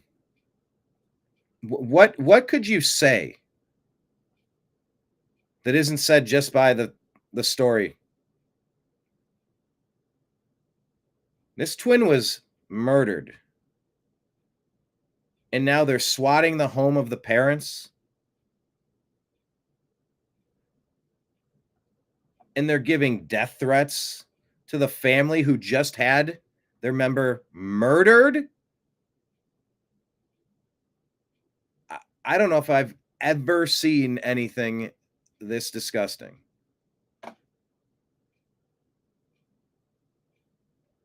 We haven't seen cell phone footage. We haven't seen any video about this. We don't have all the details, but it kind of makes sense that you don't expect to get stabbed to death at a track meet. And the alleged issue was someone sitting in the wrong spot and told to move, and a backpack was moved. You don't get to murder someone because a backpack was lifted or moved or someone told you get out of here. The dad was also told to get out of the press conference for the legal team of the killer, Carmelo. He was told, get out of here. And he got out of there without killing anyone, proving how easy it is to leave without killing someone. To go after the family who just had to bury their loved one over nothing. Yeah, exactly. What's wrong with these people? Anyway, just figured you should know that that's happening out in the universe. How awful. Oh, yeah, I do sports shows, and Donovan Mitchell's in the playoffs for the Cleveland Cavaliers. And he just loves how Guardians players are in the crowd. Cleveland Browns players are in the crowd. He's like, it's great to see. It's one of the things I love about being here. It's us, you know what I mean? Like, it's everybody supports everybody, and I think it's a special place. Everybody supports everybody, and it's a special place. It's a special group. The Guardians lost today, but they beat the Yankees, thankfully. I'm a Mets fan, so. But, you know what I mean? I think it's huge. And we were there last year for the playoff series and some high-level games, man. And to see that and see the arena go crazy, it really is. It's dope. It's a dope environment. I love playing playoff games here. How cool is Yeah, that's the way to do it. That makes it so fun. There's a question of the day. Are you watching the NBA playoffs? Do you care? I love it. I love it. I love basketball. I love football. I love sports. I love the competitiveness. I love the strategy. I love the great plays, the smart plays. I just love it. Love it, love it, love it. And if you're not watching the Cavs, I think you're missing out because they're incredible. The number 1 seed. So the playoffs run through Cleveland this year. Oh, right there. Be sure to check out the New American Media Show about RFK Jr. banning toxic food dyes for MAGA movement. And also, Kanye did what? the TNAM AM Show. So check that one out. There it is on our X feed. Whew. Here's Kash Patel talking about Dick Durbin, shared by Liz Churchill. That Bill Gates is lobbying Congress night and day to prevent the disclosure of that list. And why is it that the Senate, and good for Senator And that's a Dick Durbin, Bill Gates photo. Blackburn to try to get it out. But then Dick Durbin comes over the top and says, no, we're not going to release the names. I don't care about the list itself, but if you release the names, right? What the hell are the House Republicans doing? That Bill. Yeah. Senator Dick Durbin says the Gates Foundation has been a key partner in improving health outcomes both around the world and here at home. Today, I met with Bill Gates to discuss the need for continued investments in a resilient global health system.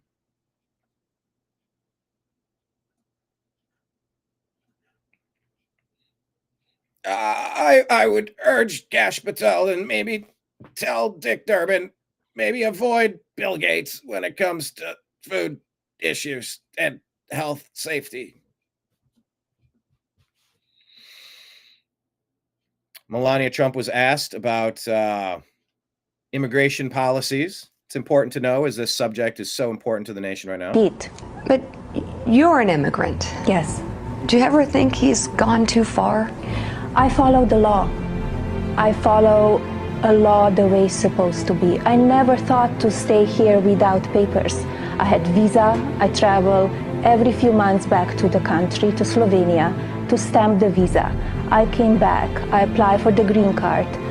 I applied for the citizenship later on after many years of green card. So I went by system. I went by the law. And you should do that. You should not just say, okay, let me just stay here. And whatever happened, happens. Did. That's just the common sense. There's nothing like that's just common sense. That's how you do things. That's how you're supposed to do things. And it's okay to say that in a conversation with people. Bella's Chance was just saying the family whose son committed murder. Geez, their behavior is a trickle-down effect to the lack of justice in our society. Little fear of the law. I don't understand it. I've heard things that were said allegedly. The facts are we don't have every detail of the case.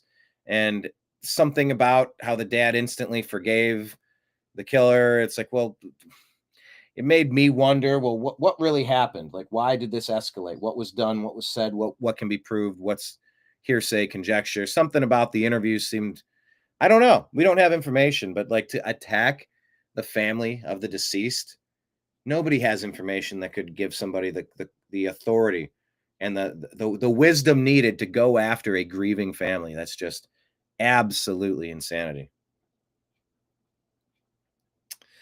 JD Vance, he's had enough of the insanity of this Abrego Garcia case. He's asked about it, and he gives a very concise answer. Maybe this is how to answer the question. Maybe it's not. Was he convicted, or was he merely accused of being, and he was deported without being proven? Here's how Vance sees it. Abrego Garcia's wife has been very vocal about how she doesn't think he's getting due process, and she now also fears for her safety. Do you have a message to her specifically? Well, I don't have a message to his wife. I mean, look, I just disagree with the idea that he hasn't been offered due process. He had a couple of immigration hearings. He had a valid deportation order. I think this idea that somehow that we couldn't deport an MS-13 gang member, and he was an MS-13 gang member, is preposterous. And I think there's actually a deeper issue going on, which is that you see some radical judges at the district court level who are trying to layer so much quote-unquote process on top of the immigration system that it makes it impossible to function. We have over 20 million illegal aliens in the United States of America. Are we not allowed to deport them? Because if we're not allowed to deport them, then what these district courts are saying is fundamentally they reject the will of the American people as it was expressed in November of 2024. We just reject that. I believe the American people elected President Trump to do many jobs, but perhaps the most important job was to bring down the number of illegal immigration in this country. That's what he's trying to do. We're going to keep on doing it. There you go. There's JD Vance's take. Here is our Strictly Football show. Yeah. Oh my gosh. Anyway, there's our Strictly Football show. We do the mock draft of the first two rounds. Please check it out. It's fun. and it's on our X feed at American_media_. Pierre Poliver says a decade of liberal government let Canada's economy fall to the bottom of the pack. Canada can't afford a fourth liberal term. Vote for change. Vote to unleash Canada's economic potential. Vote Conservative. I like Pierre Poliver. I hope he wins. And I really hope that the Deep State Party loses. All right, here you go. MAGA Resource says, patience, MAGA. Big time arrests are coming. Here you go, David. This is what we're talking about. Big time arrests are coming. Maybe, maybe not. I just had several meetings at the Trump Justice Department. I met with the Attorney General, Pam Bondi, the Deputy Attorney General, Todd Blanche, the acting number 3, Chad Mizell, and the incoming number 3, Stanley Woodward. And I want to reassure the War Room posse that they are very much on top of what's happening in our country, right? And just because you're not seeing criminal indictments right now and we're not that does not mean they're not coming. They are very much incoming. I want you to go. They're very much incoming. Go back to that team because that's how long does it take? It's so obvious. It's pretty impressive. This is not President Trump's first term Justice Department. Walk through who the players are, starting with Pam. So Pam Bondi is the Attorney General. She is a rock solid constitutionalist. She's bold. She's fearless. She's not being flashy about what she's doing behind the scenes. She promised the Epstein files and gave us 1995 Kinko 3-ring binders with less information than is already out there because more was redacted. Same with JFK, essentially. So that's what we know about Pam Bondi. She is very much doing Mike Davis from the Article 3 Project. Things behind the scenes. We love Pam. Yes. Okay, who else? She's great. She's great. Todd Blanche. And apologies to Pam Bondi if we have to be this harsh, but you understand the optics of what you're presenting us with. After 20 years of lies and watching our country get stolen day by day, week by week, month by month, year by year, term by term.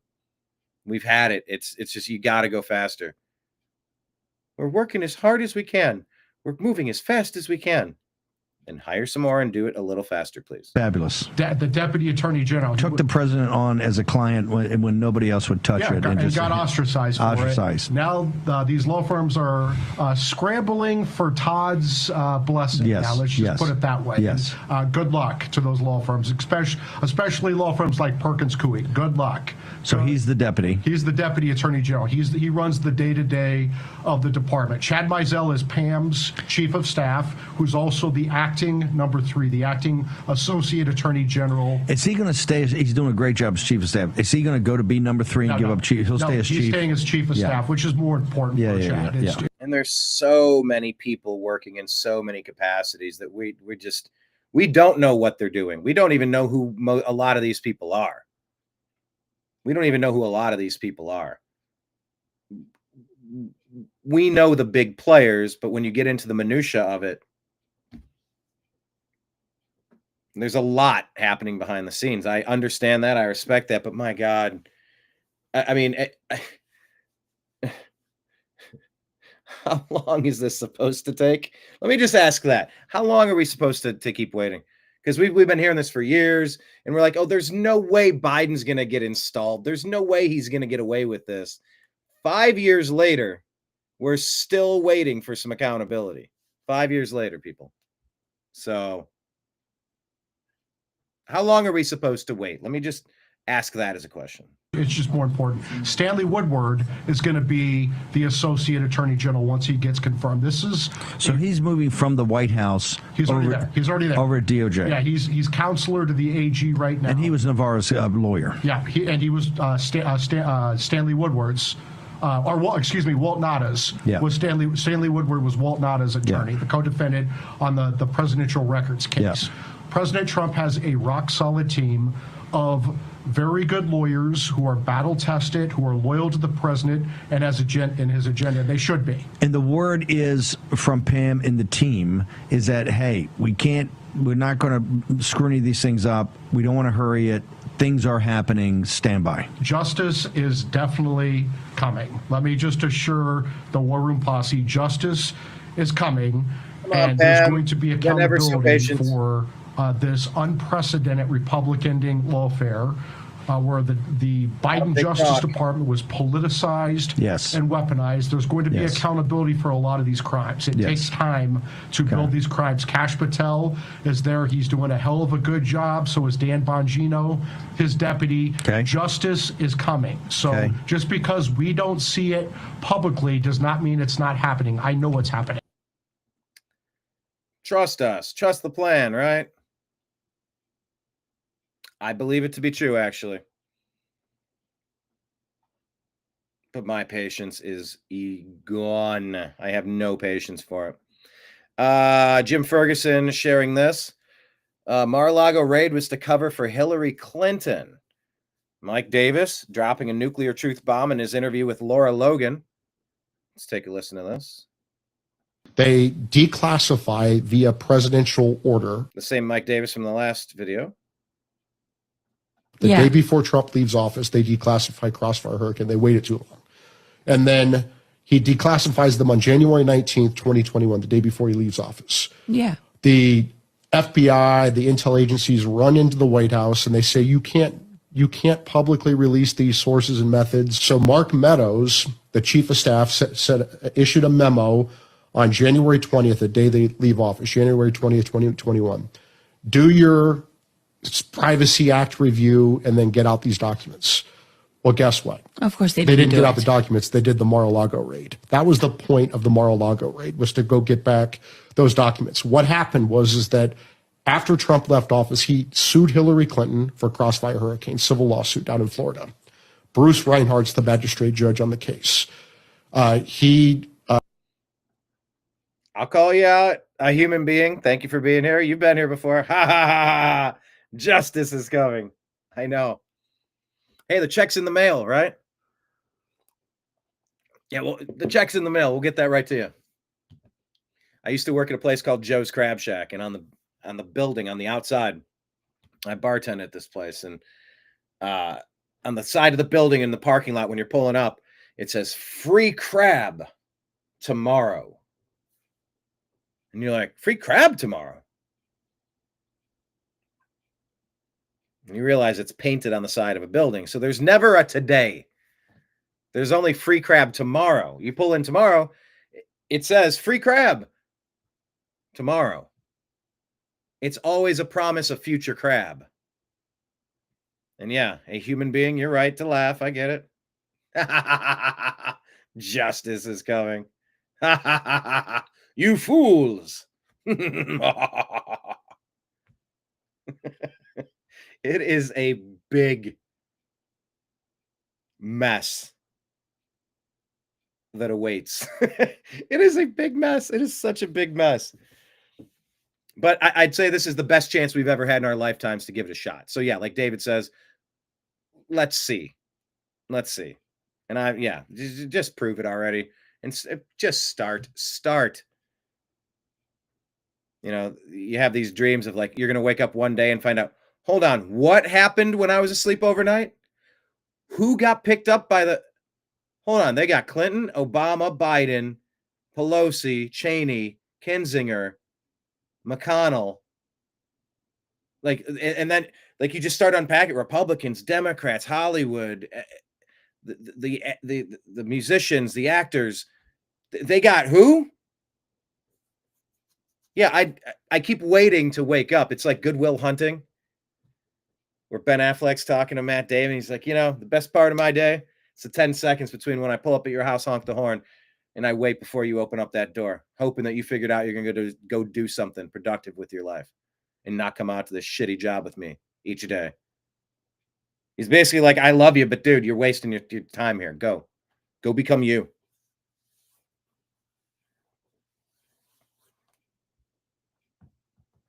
I mean, we are just waiting for the day that we're going to wake up.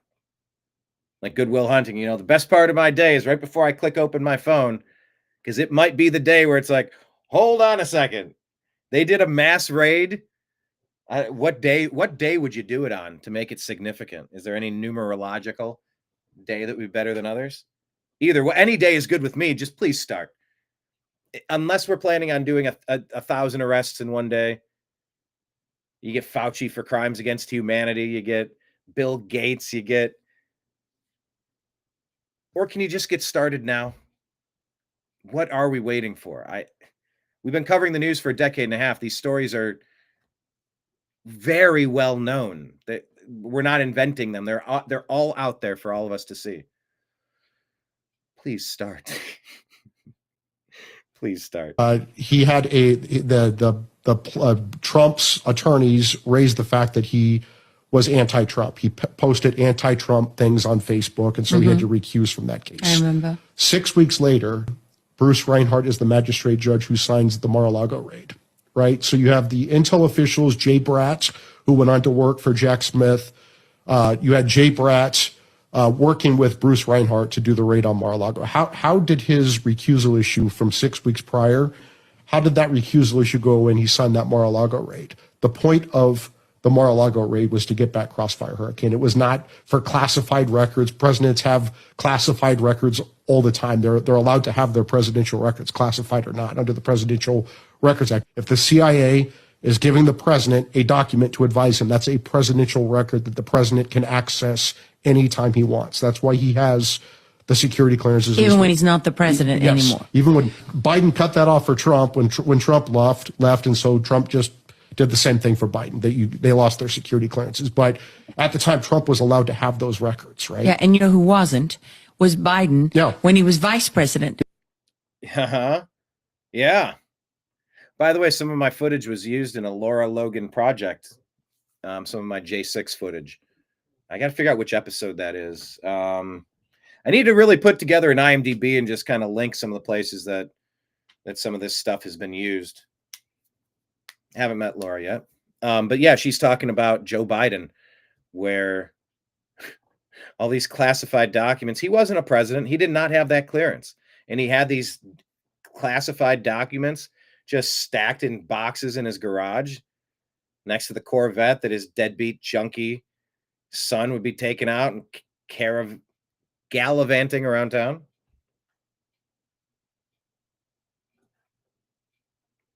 Bella's Chance says, yes, that's the best point.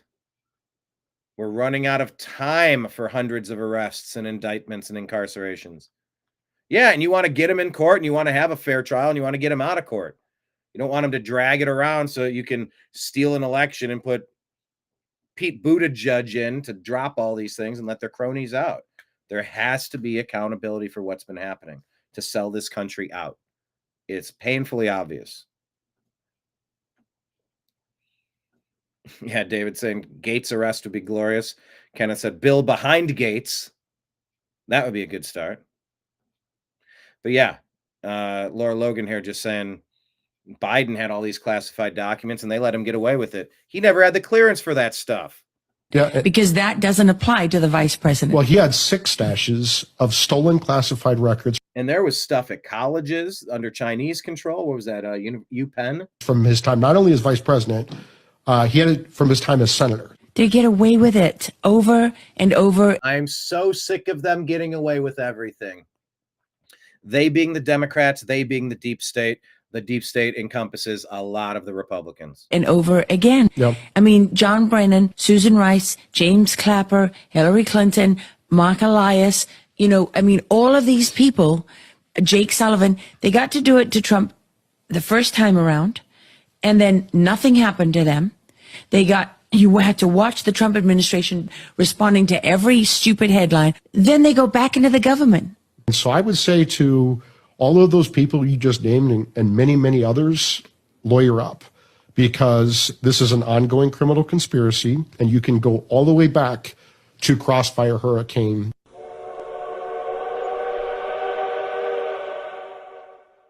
All right, Crossfire Hurricane. Let's see if Hillary's ever held accountable. We've covered this before, but this tape right here, maybe just let me play a second of it. Sicknick was very obviously not the result of violence he suffered at the entrance to the Capitol. This tape overturns the single most powerful and politically useful lie that Democrats have told us about January 6th.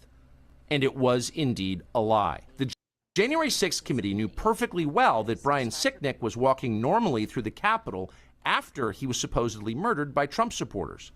And they know that because they saw this tape. We can be sure because the footage contains an electronic bookmark that is still archived in the Capitol's computer system. That means that investigators working for the Democratic Party reviewed this tape. They saw it, but they refused to release the tape to the public. Why? Because this tape would shatter the fraud they were perpetrating on the country. Because hiding the truth served their political interest. They lied about the police officer they claimed to revere. Yep. If they were willing to do that, then their dishonesty knew no limits. And this was used. This tape overturns the single most powerful politically useful lie about the J6 committee. And by the way, that's why I'm saying Cheney, Kinzinger, these people on the J6 committee that framed President Trump, they need to be among that top 100 that get arrested in the first batch. That was treason. And making this play out the way that it did, that ensured that we didn't get to have the conversation with our elected officials about what to do with those 7 fraud states. Those 7 states that you called, what did they call them? They didn't call them fraud states. They called them swing states. That's a clever little play on words, isn't it? By the way, for countervailing views on health and elections, go to cdc.gov, who.int, and cisa.gov/rumor control. I say this to you under duress, as you have to offer countervailing views while the lying legacy media and deep state social media companies can lie continuously, pushing fake stories with no repercussions.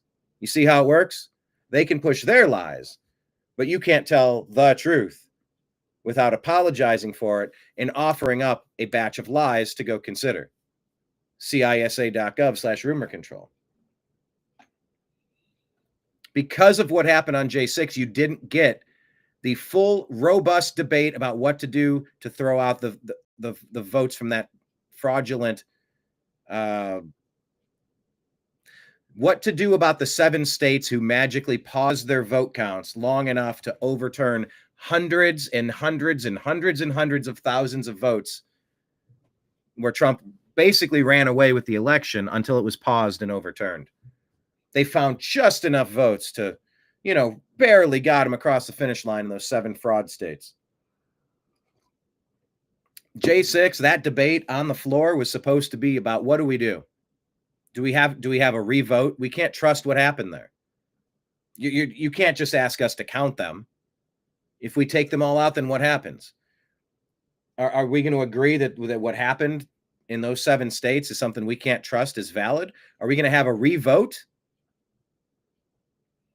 In those 7 states, it's just going to be show up. Look, special circumstances. You have, we're going to hold another election in 1 week. You have to get out there in person, show your voter ID, and go. Just piles of ballots, unverified signatures, no identification required. You don't know where these ballots are coming from. They're getting scanned in. You can't really access for an audit. It's proprietary. It's just what happened? What was this? That's what they got away with in 2020. So forgive us if we're not willing to just hang on and trust the plan. No, we'll catch them. We caught them all. We caught them all. Yeah, it's been ongoing, gone. Ongoing for years. I know. So it's hard to stay positive. I know.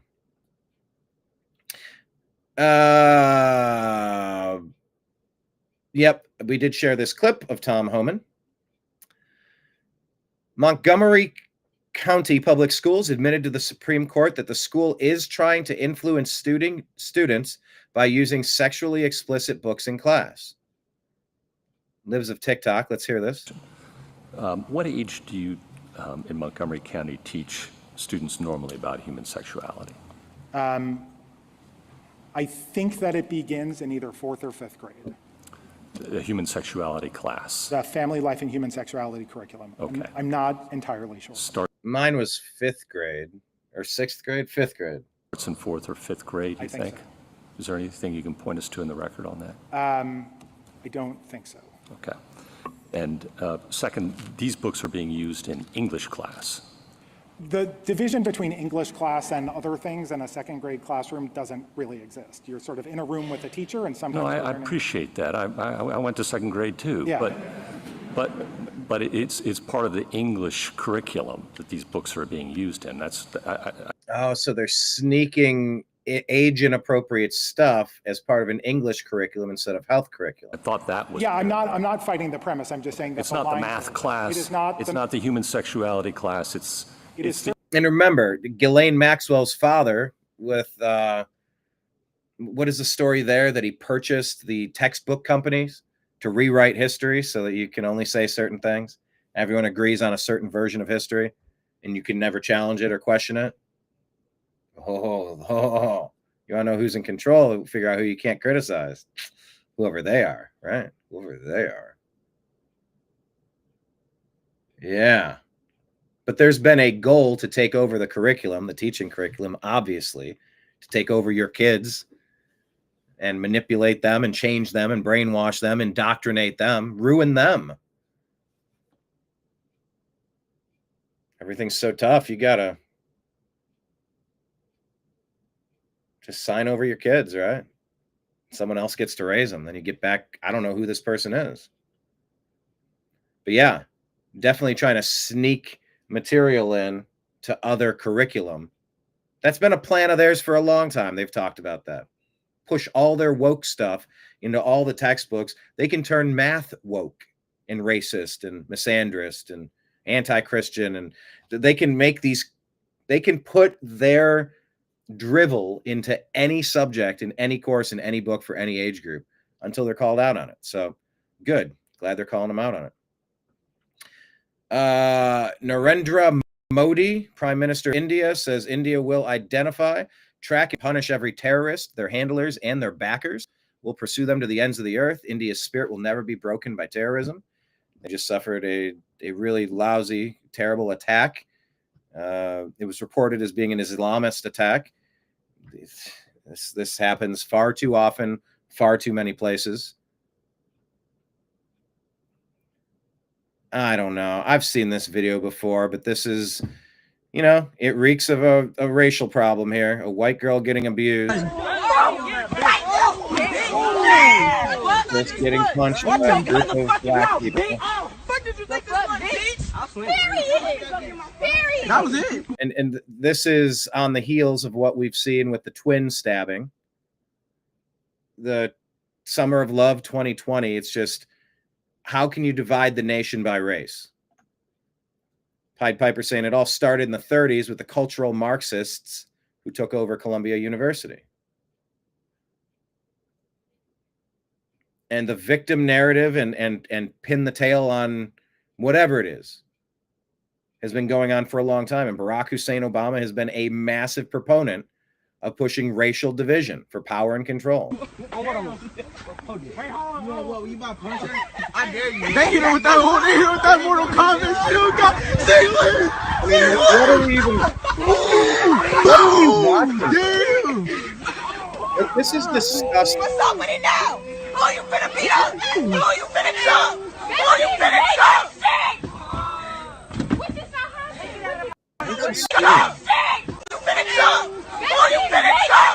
Did she say for defending Trump? Is that what she said? What's up with it now? Oh, you finna beat up? Oh, you finna jump? Oh, you finna jump?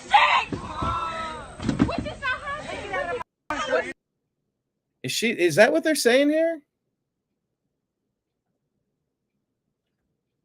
Let me ask, is the attacker screaming, "This is what you get for defending Trump"? This is the Obama doctrine to push racial division.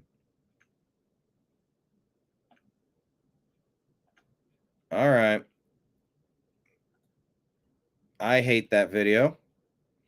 We covered Joel Cano, lifetime ban in New Mexico. We're waiting for the arrests. Hey, this is perfect. This is in the same vein of what the main topic of today's show is. Elon, how are you? I'm Jesse Waters. Good to see you. I'm not going to beg for you to come on my show. I know it'll happen eventually. You said the other day you uncovered some evidence that there was massive Social Security fraud and that arrests were imminent. Yes. What can you tell us about that? Arrests are imminent. And what can you tell us about what you've seen politicians do to make massive amounts of money off of the federal government, like Nancy Pelosi? Please. Yes. So we've encountered, there's really so much for it. It's deciding what should be prosecuted first, because it's such a long list. You have to actually prioritize the list. It's such a long list. Made the list to the Department of Justice. The DOJ has a process that they go through to review and think about it. The wheels of justice turn slowly. In fact, obviously, I have a maniacal sense of urgency. So to me, when I see that terrible fraud, I have a maniacal sense of urgency. Yes. But the wheels of justice turn slowly. In fact, obviously, I have a maniacal sense of urgency. So to me, when I see that terrible fraud has happened, I'm like, why haven't we arrested someone already? But as the saying goes, the wheels of justice turn slowly but surely. And I think probably the person that stole 400,000 Social Security numbers, at least, maybe more, will be arrested hopefully this week. With respect to the non-governmental organizations, these sort of fake NGOs, I think there needs to be a number of arrests in that regard as well, because these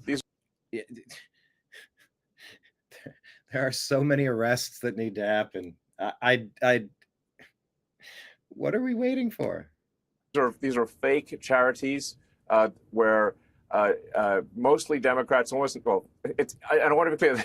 There's sometimes a little bit of Republican in there, because they sometimes throw the Republicans a bone to say, "Hey, be quiet about this." So that's where you start getting the uniparty thing going on. But it is overwhelmingly to Democrats, and they give give billions of dollars to NGOs run by Democrats that then go through a whole network of additional NGOs. It's giant money laundering. It's a shell game. Follow the shell. Follow the ball under the shell. Follow. Scheme.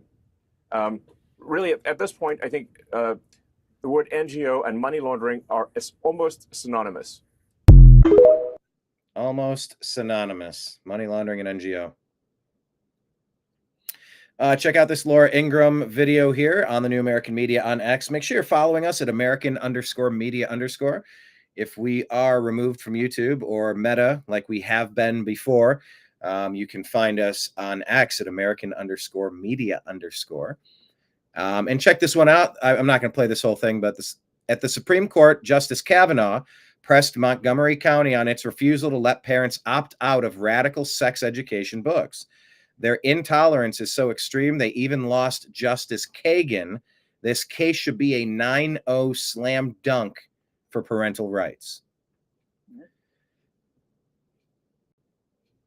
What is this? The 37 seconds that tells you everything you need to know about why they're going after Pete Hegseth from the day his nomination was announced. Okay, so you're saying it's 37 seconds long. It's a 9-minute video. I'll give you 37 seconds, Mike Benz. Here's the 10 seconds that prompted me to tweet this, in case people haven't been following. So Liz Wheeler, who's very nice, she posted this 37-second clip. I didn't even watch the full 37 seconds, to be honest. Maybe I should. I paused it after 10 seconds. I went to Twitter videodownloader.com, and I cropped the first 10 seconds, and I said, okay, I've seen enough. I guess that's all I need. You could train an aquatic mammal. You could have a dolphin bay out the words that Pete Hegseth says here, and you could have Flipper at SeaWorld. If you could train to go and just bat out these words, I would be like, I'm okay with you being the commander of the world's largest army. Right, and these are the 10 seconds. There you go. Trump threatened the international order, Council on Foreign Relations, Washington, D.C., Brookings Institute types. They were never told their wars were stupid. Trump. Good enough. He identifies the main thing. It's the institutions. It's the outside stakeholders of war, like the Council on Foreign Relations, like the Brookings Institution and their donor network. That's the reason we get involved in stupid wars. So we need to confront the institutions. We need to clean house, and we need to put an America First agenda in charge of our policy again. That's it. That's all you need. That's all I need in terms of strategic vision. That's it. And it seems like that is a good strategic vision to have. So check out the rest of that interview, or that video. There's another 8 minutes left. Of course, Homan doing that. Yeah, by the way, Jason Bassler says, over the past 3 months, while really the theme of this show is just kind of like, we're waiting. We're still waiting.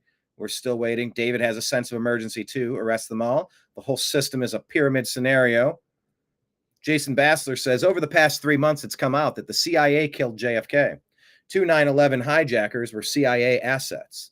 Oh, by the way, under duress, go find countervailing views on cisa.gov/rumor control, in cdc.gov and who.int for health, elections, and conspiracies. So Jason Bassler says over the past 3 months, it came out that the CIA killed JFK.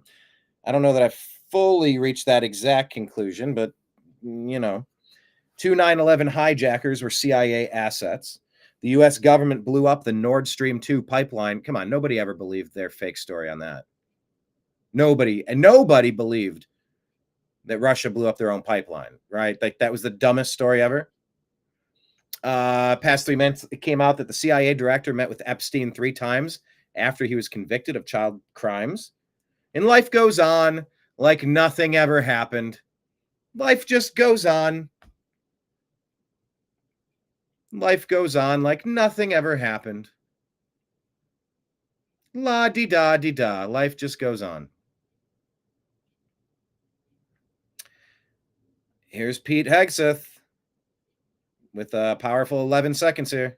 We all know that the previous administration issued unlawful orders on mandatory vaccines on an experimental vaccine, COVID-19. You know it, we know it. We all know. There you go, Nuremberg 2.0. Unlawful orders on mandatory vaccines on an experimental basis. CDC.gov/rumor control, CDC.gov.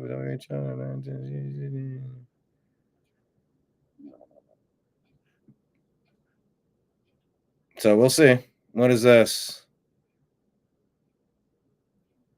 A 16-year-old has been stabbed at a Virginia high school, is in critical condition. Is this becoming the new normal?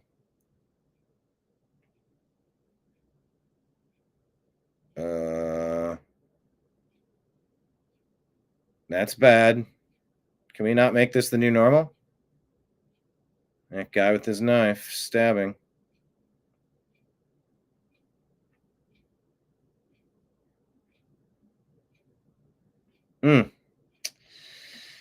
Well, society, huh?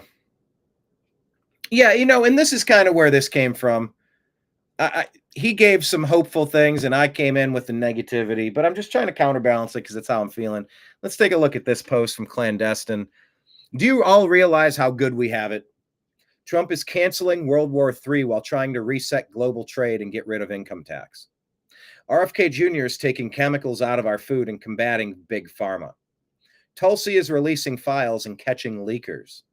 Hegseth is reinstating service members who refused COVID shots and removing wokeness from our military.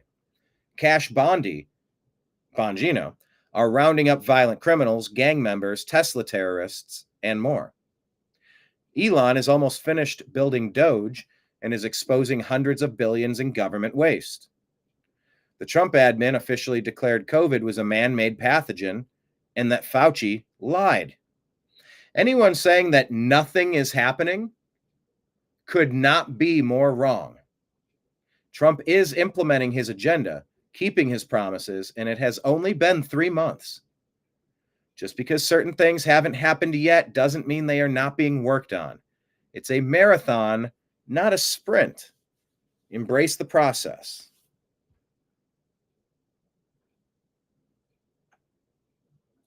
Well, I said people are so tired of waiting, war clandestine.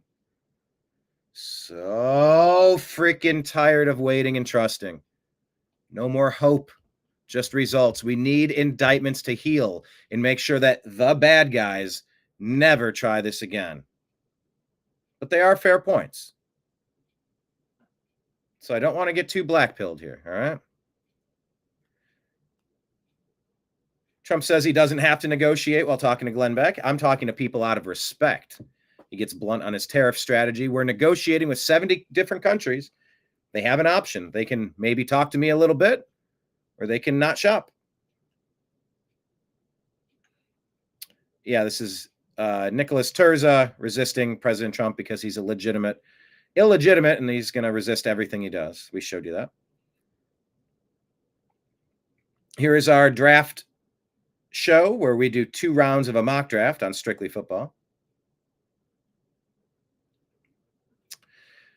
Oh boy, a confused, diseased, and disoriented Nancy Pelosi muddles through a slurred speech, unaware that her mic is not on. Staffers try to help. The Joe Biden curse has overtaken Pelosi. Let's watch.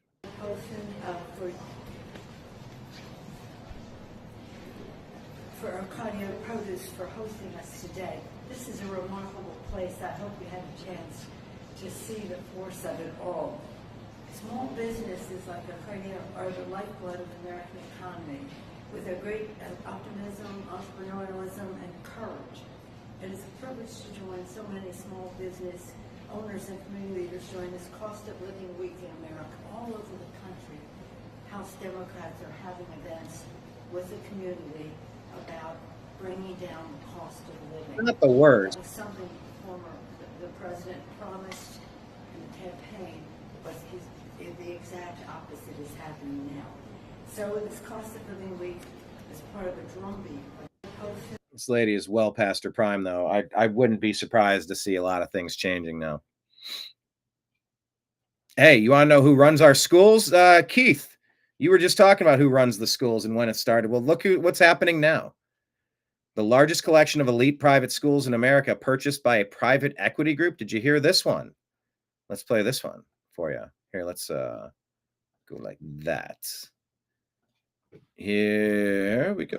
Do you want me to give you a fun example of how little our government officials know about what's happening in private equity? Just a really fun example. Why do they want to shut down TikTok? What's the excuse they've been using? We know it's because Meta is paying them, but what excuse are they using? Because China, it's dangerous that they're going to own our data. It's for national security. All of the politicians have kids in private school for their safety, not because they're elitist. It's for their safety. They're in some of the most elite private schools in the United States, in every state in the United States. Do you know who acquired the largest collection of private school, like super elite private schools in the United States? Who? It sounds Italian. Primavera Private Equity. Do you want to know who they're owned by? Who? The Chinese Communist Party is literally in control of the most elite prep schools in the United States and the curriculum being taught to our politicians' children. Wow. I don't think anyone's ever actually let me say that on a podcast. I've never gotten that out. So you might have a fun clip there. Yeah. China owns the schools that U.S. politicians send their kids to. Here's Bobby Kennedy Jr. to tell you about the American teenager today having less testosterone than a 68-year-old man. Spiraling. A teenager today, an American teenager, has less testosterone than a 68-year-old man. Sperm counts are down 50%. Wait, girls are an hitting American puberty 6 years teenager early. has less testosterone than a 60-year-old man? That's right, because the testosterone levels have dropped 50% from historic levels. And, and that is a problem. And it's an existential problem. But that is only when we have obesity. That is off the charts. Yeah. Again, when my uncle was president, we had about 11% of kids had obesity. Today, 74% of Americans are obese or overweight. And, in Japan, it's 3%. So, and that's because they pay attention to what they're feeding kids in school. Yeah, the Japanese are very skinny, except for the sumo wrestlers. Those people, not so skinny. Really. Except those people, not so skinny.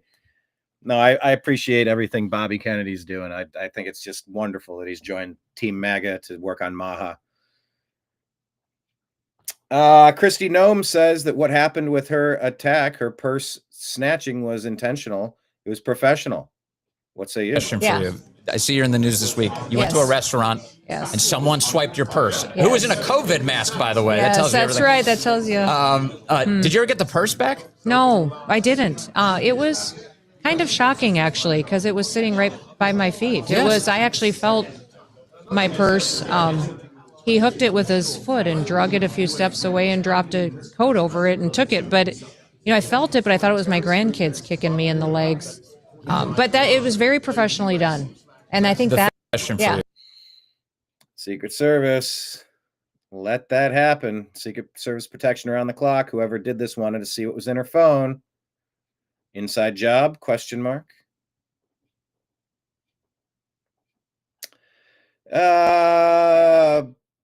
Yeah, when you're talking about what's going on with Ukraine, Carolyn Levitt wants to set the record straight. Has the U.S. asked Ukraine to give up Crimea as part of this negotiation for a peace? Has the U.S. asked Ukraine to give up Crimea? And she's like, huh? And also, will he be meeting with Zelensky in Rome this weekend? Well, as President Trump rightfully pointed out in that statement, it was President Obama who gave up Crimea, who allowed Russia to take it over in 2014. And so the president is not asking Ukraine to recognize Crimea. Nobody has asked them to do that. What he is asking is for people to come to the negotiating table recognizing that this has been a brutal war for far too long. And in order to make a good deal, both sides have to walk away a little bit unhappy. So there you go. Matt Van Swol put a wild report out from a firefighter in Tennessee confirming that an Amish community whose sawmill completely burned to the ground on the night of April 8th had been completely rebuilt and was already functioning on April 17th, just 8 days later.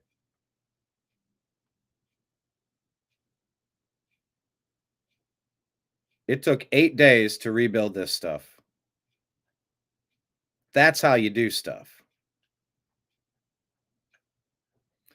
Here is Ketanji Brown Jackson.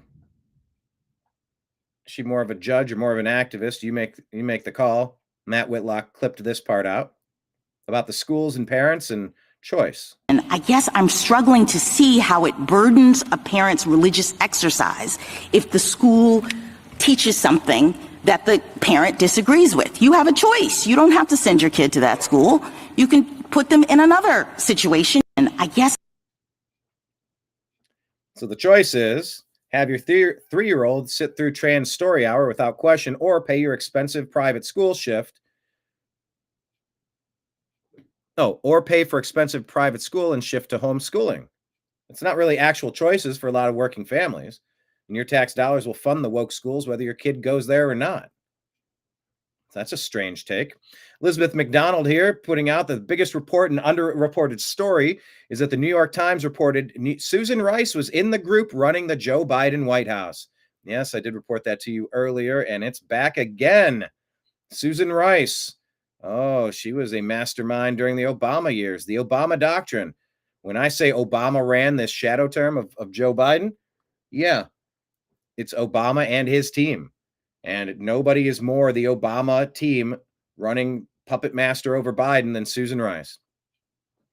Joe Biden said he opposed biological men and women's sports because it was unfair to women athletes, but Susan Rice overrode him to change Title IX, allegedly.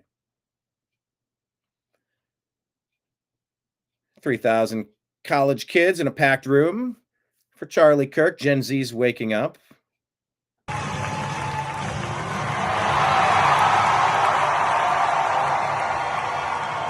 Good for them.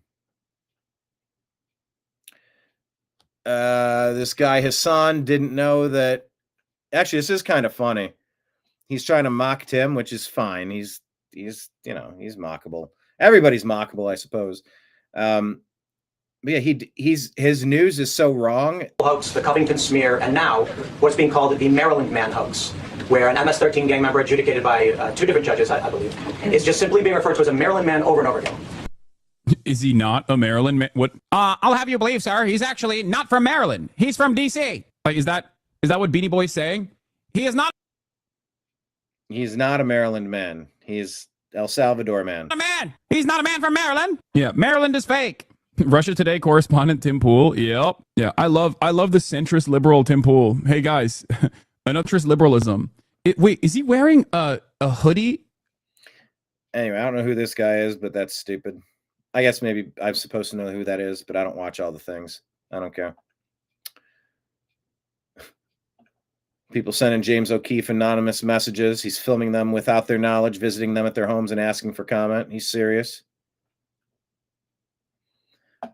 Mel Gibson had a take on the Pope, and, what say you as we determine what a Pope is and what it isn't? I mean, we got a Pope that brought a South American idol into the church to worship. Really? He did. The Pachamama.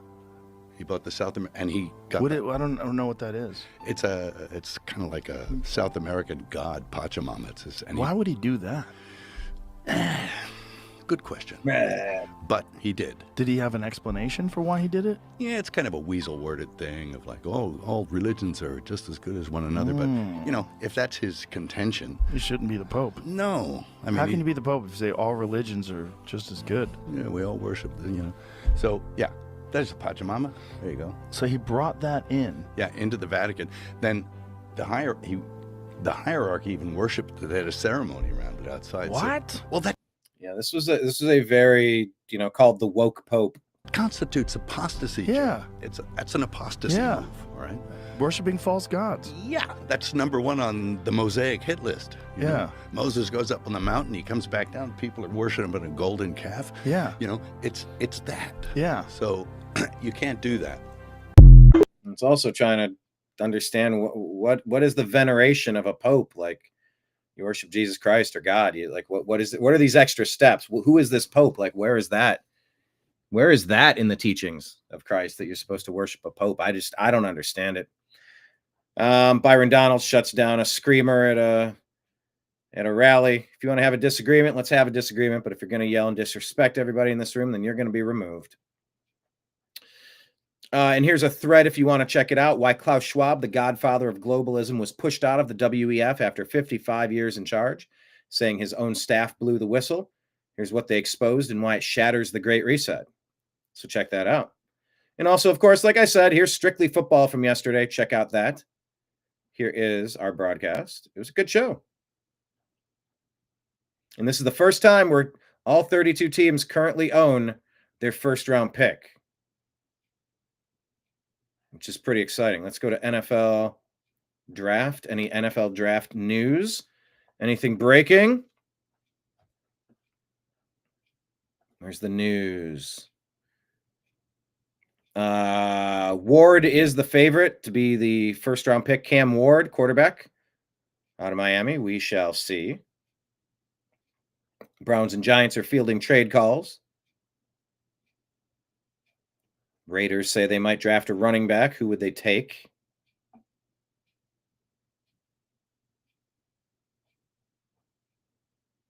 Court okays Travis Hunter's father to travel to the draft. What does this mean?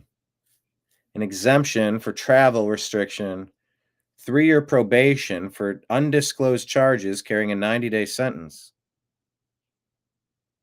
He was released early, days before his son won the Heisman. Whoa. Okay, I don't know what the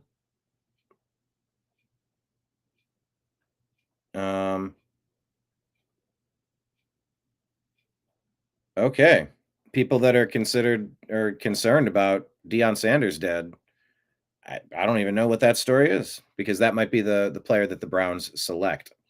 Travis Hunter, the Heisman winner. I believe. Oh, maybe a couple more. This Guatemalan man who randomly stabbed 2 people to death and injured 6 others on the Vegas Strip was just sentenced to life in prison. Guatemalan man Oh my God. Randomly stabbing people, just running around stabbing people. Pled guilty but mentally ill to terrorism and murder charges. How awful.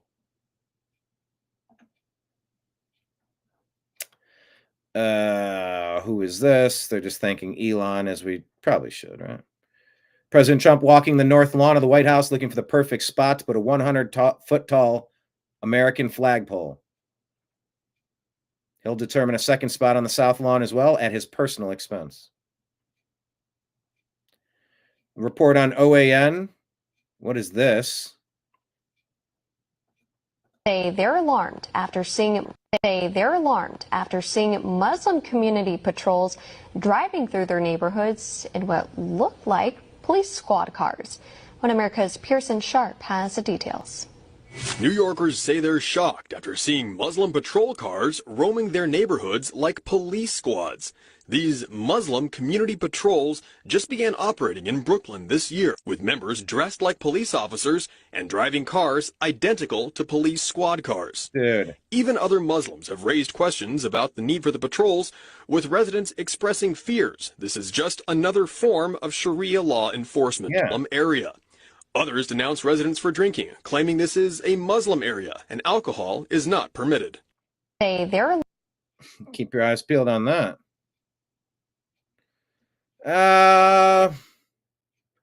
World Economic Forum stating that an incoming water crisis will succeed because their climate change narrative has failed, adding it's too complex as she openly admits they were unable to vaccinate everyone in the world.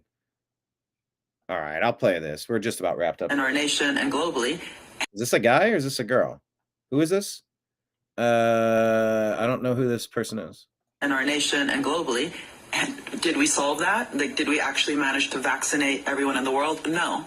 So highlighting water as a global commons and what it means to work together and see it both out of that kind of global commons perspective, but also the self-interest perspective, because it does have that parallel. It's not only important, but it's also important because we haven't managed to solve those problems, which had similar attributes. And water is something that people understand. You know, climate change is a bit abstract. Some people understand it really well. Some understand it a bit. Some just don't understand it. Water. Every kid knows how important it is to have water. When you're playing football and you're thirsty, you need water. So there's also something about really getting citizen engagement around this and really, in some ways, experimenting with this notion of the common good. Can we actually deliver this time in ways that we have failed miserably other times? And hopefully we won't keep failing on the other things. But anyway. There you have it. Babylon B with a nice parody thing here. CNN, behind closed doors, the Pope is still focused, sharp, and energetic. Remember how they ran cover for Biden? He was essentially right at the edge of his capabilities as well. That's one of the funniest things I've seen in a while. Behind closed doors, Pope is still focused, sharp, and energetic. David saying there are very dark people at the Vatican. I don't think you mean white guys, black guys. I think you mean dark energy, right? Do we know who the new Pope is going to be yet? Is it going to be which Pope are we going to get?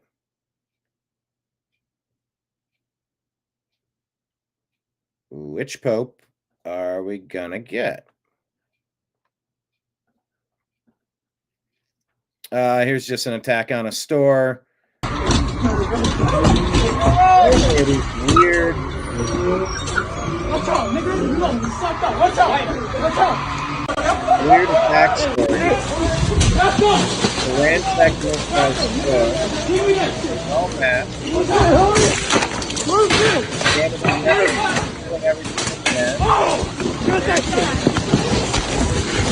The question is, what sort of device would prevent this from happening? Well, watch out, watch out, watch out. Oh, you sucked her in the face.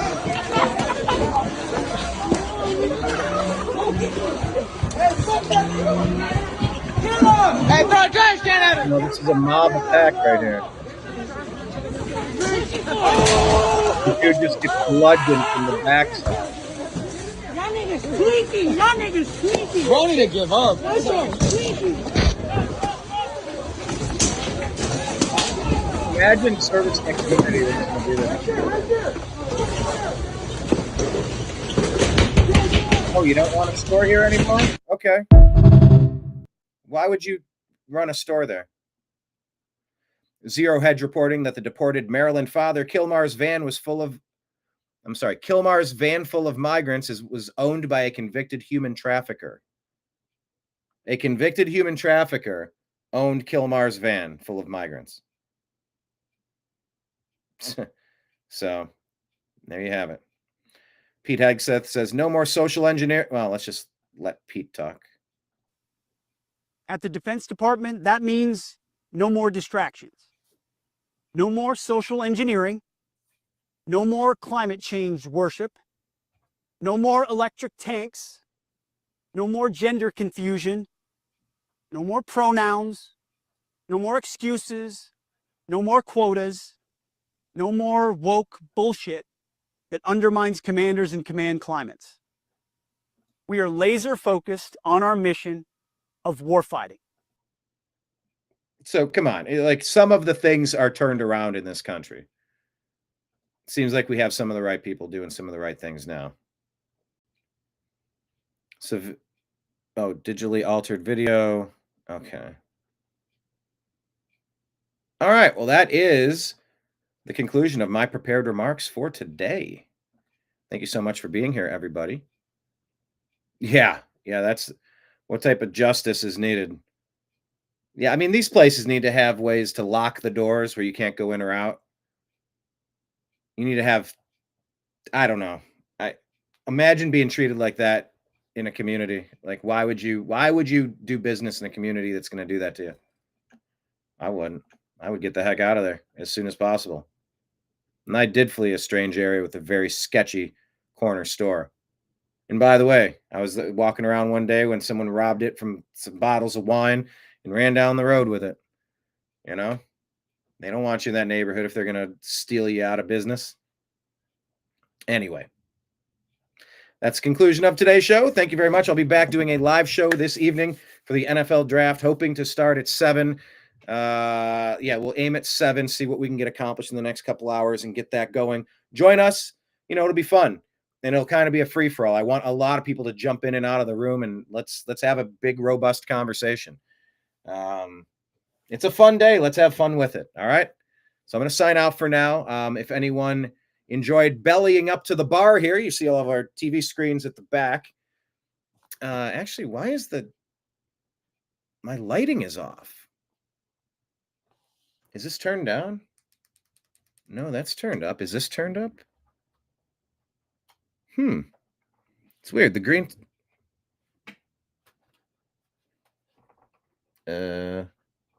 Checking the lights.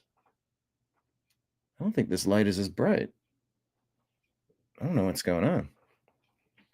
But yeah, I'm seeing like the background effect. That's different. Okay. Anyway, if you enjoyed today's show, thank you very much. Follow us in all the places. If you want to drop a tip in the bucket, it's on Patreon, The New American Media, Venmo at Brian Engelman, Cash App, $ Brian Engelman, PayPal, Fuzz Installment. Thank you to everybody today. You follow us on Instagram, Facebook, True Social, Rumble, Odyssey, Twitch, Kick, D Live, and YouTube by searching The New American Media. We're on Telegram and Signal at TNAM and TNAM Chat, on X at American_media_, and sub to the Agree to Disagree show on Spotify and Apple. All right. I'll be back in a few hours talking NFL. Go Browns. Let's turn our franchise around today. And I will see you in a few. Thank you, David. Thank you, Kenneth. Thank you, Keith. And you're all invited back to hang out with us during the draft.